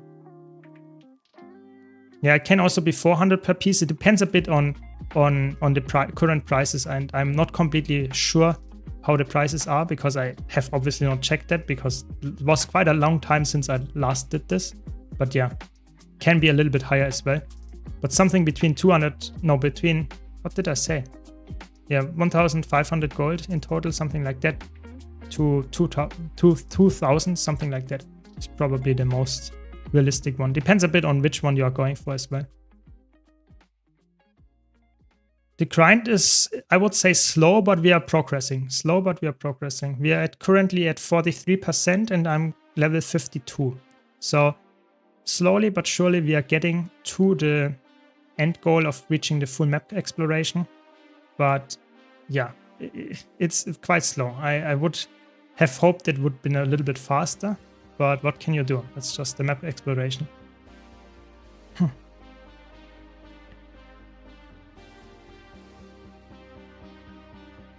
Yeah, legendary armor, in my opinion, is very worthwhile to get. It's a nice grinding goal. It's a very, very good goal in general because it gives you very decent like quality of life. And in my opinion, it's also just very nice to have something to work on towards because you know it will be always useful in the future as well. So I personally think legendary armor is one of the better legendaries to go for first if you are struggling to find a decision, for sure. What legendary armor sets do I have? On my main account, I mean on this account here, I obviously have none because my account is like at 300 AP. But on my main account, I have, I can't even remember all of them. That's the problem. So I have all the legendary raid armor pieces. I have all the legendary obsidian armor with the tier 2 as well. And I have 1 or 2 PvP legendary armors as well. So I have like in total, what did I say now? Like 6? I think I have 8 legendary armor pieces. I think in total, yeah. So not pieces, sets. Sorry, sets. That's the thing. I don't even know why I went for all of them, but apparently that's what I did in the past. So that's why I spent some money or some gold in there. Yeah. I think they are all called Envoy. I think they are all called Envoy. Just different type of parts behind the Envoy name. What's your favorite legendary weapon skin in terms of fashion wise? It depends a bit on which character I want to use it on, but I made a whole tier list about this actually that was like over 1 hour long and I talked about each legendary skin, but there are some of them that are actually higher rated than others, I would say that definitely work always in, that I would always say is quite nice to look at. I think like Exordium is a good one. I really like Shining Blade, the look of it. I don't like the footsteps too much, but the look of it is nice. But there are actually quite a lot of legendaries that I think actually look quite good. For example, the new legendary spear is not the most flashy one, but I think overall it's also a quite nice looking one. So yeah. Yeah, there are a lot of legendaries. You can fill a whole stream with just debating about the skins of those. Yeah. I'm going for the Ardent Glorious set, but eventually I want to get Mistforge World versus World in PvP. Yeah, this is good.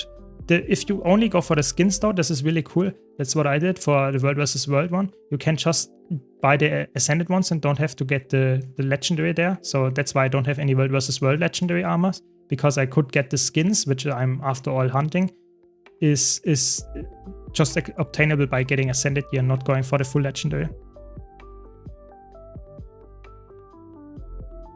Yeah, something like that, you know. Big like role model was the Roy for me. Yeah, for sure. He was like the first guy that had, like, in my opinion, the really crazy grind set of getting full legendary for every single character and stuff. Yeah, that's definitely was a role model when back in the old day when he did a lot of nice YouTube content and stuff. Yeah, definitely was fun. Maybe at some point I will also get the character name or my name in the game at some point. We will see. Probably not, but maybe.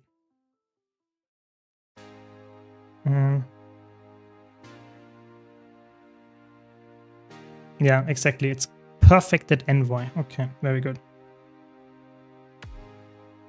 Yeah, a lot of people have that, obviously, because that's the original legendary armor. It has the only drawing animation for a legendary armor, which is obviously really cool. And even if you don't like the skin, the quality of life is still very good, of course. So it makes sense that a lot of people have this one because it was the first one released. Just want to represent the journey more than the skin. Yeah, that makes sense. I think that's like one of the cool parts about legendaries that have guaranteed you to have done it yourself, is that you actually can represent that you actually did it and you actually finally got there.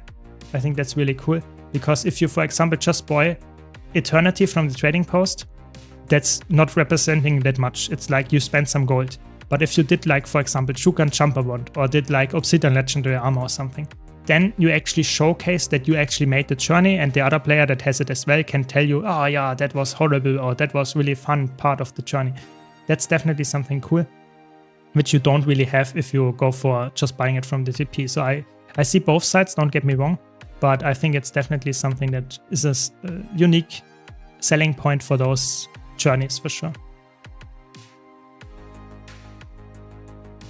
Welcome, Mr. VT. Which is the name of the pathing module needed by a core player to use? Raptor mount? So I'm using currently the Tackets one, and it's called the barefoot part of it. So the barefoot part of that is the route here, barefoot edition, and then you can use it with just the mount. But you can also use the reactive one, which also has the module for barefoot as well. Yeah. So slowly we're completing this map as well. This is such an annoying quest. This is like, why not spawn some mobs here? We have to wait for the camp recaptured by the mobs to get actually a decent amount of progress here. That's so bad. It's so annoying. What can you do? I don't really want to change the skins on legendary items. I mean, you can, obviously you don't have to do that. I personally did not do that in the beginning either, but nowadays it's actually quite cool because you don't have to waste any transmutation charges anymore. So it's actually, I think, a quite cool idea from them. But I definitely see why you would say, the prestigious thing about the legendary, or that you want to show that there is a journey that you did. Yeah, I can understand that, sure. And I would say most of the legendaries, at least in the game, have some kind of interesting look at it for sure as well. And are not too bad. There are some legendary weapons that I would never ever equip on any character, like Flames of War.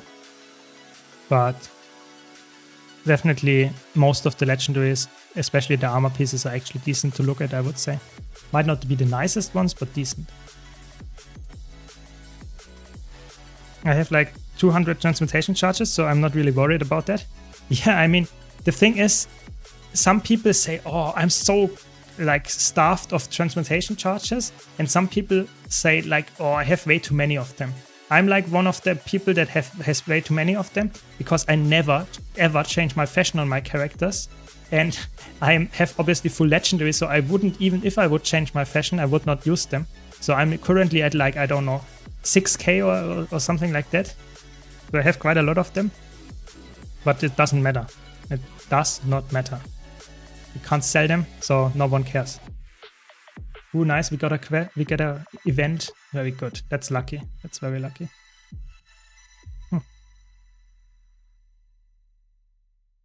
Glad, Alan, that you think like that. Very good. More to come. Don't worry. More to come. After I'm done with my goals on Revenant, I actually decided I want to play a rival class. Yeah, then you could go for Mesmer, you know, you could join the club, you know, Mesmer club, and say this is a good class with a rival. Even though it doesn't feel like a classic rival player, but it's a really, really good spec with a rival. Or engineer. It's also very, very strong with a rival right now. The other classes, a little bit more lackluster. It's a weapon that is not that like commonly used, sadly. Even in all game modes, I would say. A little bit weird. It's just not used by that many classes, and the classes that have it is actually also not always the meta pick. Yeah, that makes sense. That makes sense. Cameron, that makes a lot of sense. This is called Blishart, this add-on, and it shows you just where to move to get the map completion rather fast. I have a guide about it on my YouTube channel. You can just check it out there. Or you can type on Twitch !mouse and you will get the link to it as well. What's the best legendary weapon and legendary in general for the journey for you? Ooh, that's an interesting question. That's a very interesting question. Let's think about it for a second.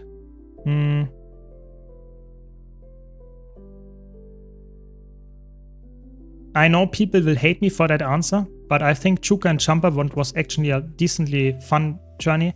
I think in general the most fun journey was probably Astralaria. I think Astralaria was such a good, well-designed legendary. I think overall, if I would rate not only the skin but also how the classic of the weapon and the progress of it would be, I think Astralaria would be my top-rated legendary. It's just a nice journey, a nice look. You get a very good reward for it.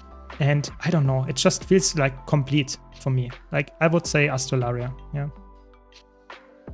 There we go. Did it. Welcome, welcome everyone.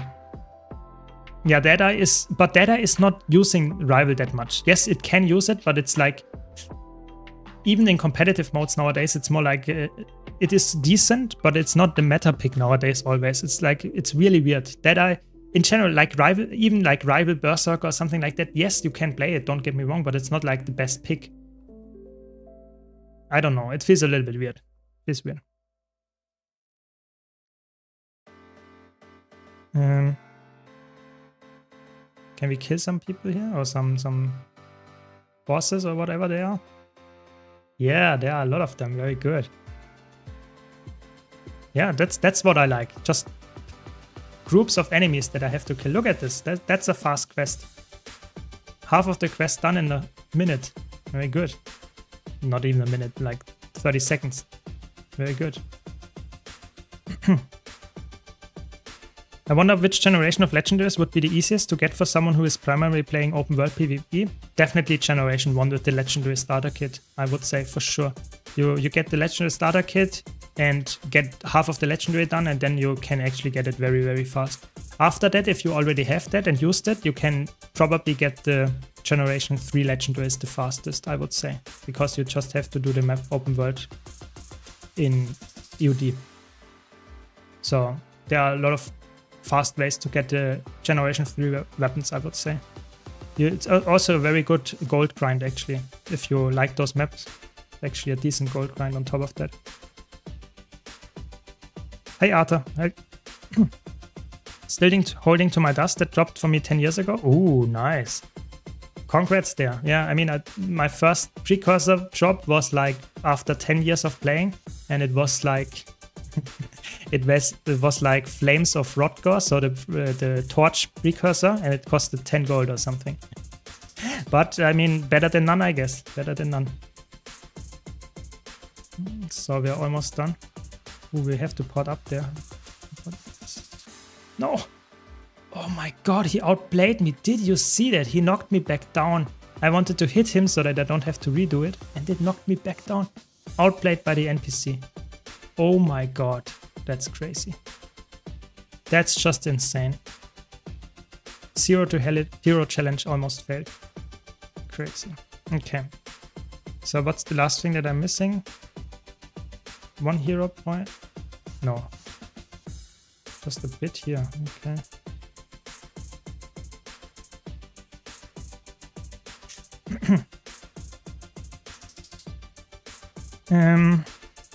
I saw your healer Mesmer Chrono video and I really liked it. I started the game 2 days ago and I wondered how can you use Rival on a Mesmer? So you have to be level 80 and you have to have the Secrets of the Obscure expansion. If you have those 2 things, you can use the Rival. And that is not too bad, but you have to have that. Yeah. And if you want to use it in PvE, you either have to get it from the World vs. World unlock, or you have to get it from the story step, the first part, I think, or a few steps in the story of the Soto expansion. So it's not like the very, very fastest way to get it, but you get it actually decently fast anyway.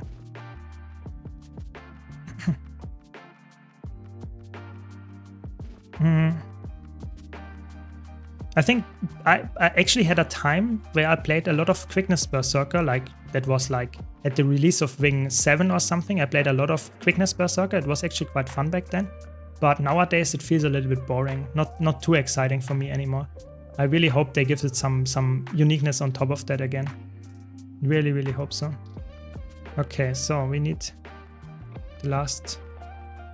Where's the last thing? It has to be here.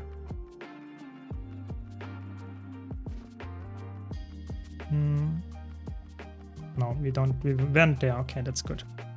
So, following that path. And then we should be good. Last map for today. I had my first precursor drop the other day, Dragon's Fang, which is good, as I wanted to do the sword next. Very good. Where did you get it? Very nice. Congrats. That's actually quite cool. Yeah. I never had a precursor drop that I used myself, actually. I always sold them. It's a little bit sad, but what can you do? Getting 2 times the Flames of Rotgo or something, how it's called, is probably also a little bit of bad luck for me. Like, I got 2 precursors in my lifetime from regular drops, and they were always from the torch, which is obviously only 10 gold or something. So not the best one, but what can I say? Better than none, I guess. Yeah. Okay, so we need one more quest, don't we? No, one more Vista, and then we're good.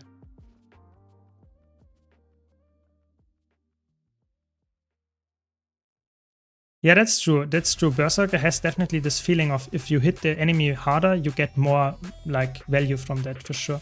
But I think it needs some more uniqueness than that. I really think so. It's a little bit spammy and a little bit, I don't know. It needs more uniqueness. I think a lot of Berserker players would actually agree that it feels a little bit missing in compared to other elite specs right now, sadly.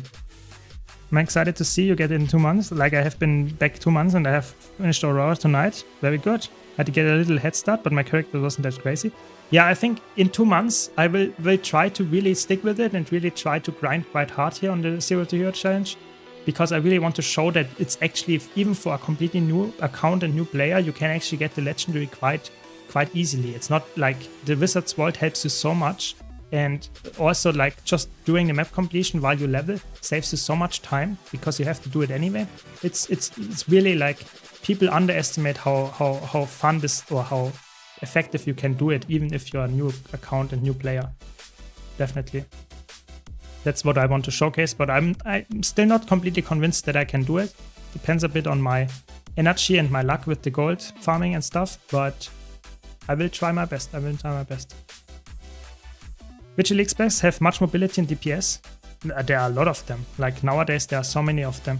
Willbender comes to mind, Harbinger comes to mind, any Thief spec comes to mind. There are so many nowadays that you can play that have mobility and DPS. Nice, very good, you got it. That's all that matters, Machivora. It doesn't matter where you got it from, it just needs to be there.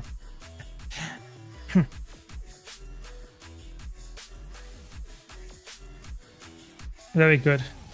Yeah, that's good, Megabyte. Then you have it. Yeah, Rival is like one of the most important weapons. If you want to play a support Chronomancer, you have to have a Rival. It's like, really, if you don't have it, then yes, technically you can still play Staff and you will be okay, but the healing output is just so much lower that you really have to, like, get it for sure. Like, guaranteed. There we go, map completed. And we are level 54. Not bad, not bad. And now we clean up the inventory again. And I guess that's also the last thing that we do today. And yeah, was a fun stream. Hope you enjoyed it. We will do more very soon. If you make second character on the 6th, play Scorch to lure Echo back in. It is true, I will do that, yeah. I will do that for sure. Scorch is a very easy pickup. I can easily play it in some fractals as well. I don't stream every day, but I try to stream more often nowadays. So we'll try to stream the next 2 days as well. We will see. And thanks a lot for watching. I wish you all a very nice. Yeah, I have to, this was a hard day, Tedded, for me. I have to go to sleep earlier. I was like, I'm very tired. So hope you don't mind too much. But thanks for watching. It was really fun. Hope you had also some entertaining. And be sure to check out my YouTube channel. Thank you all for your support. And I hope to see you around. And follow up my journey here. Take care. Have a nice evening. See you.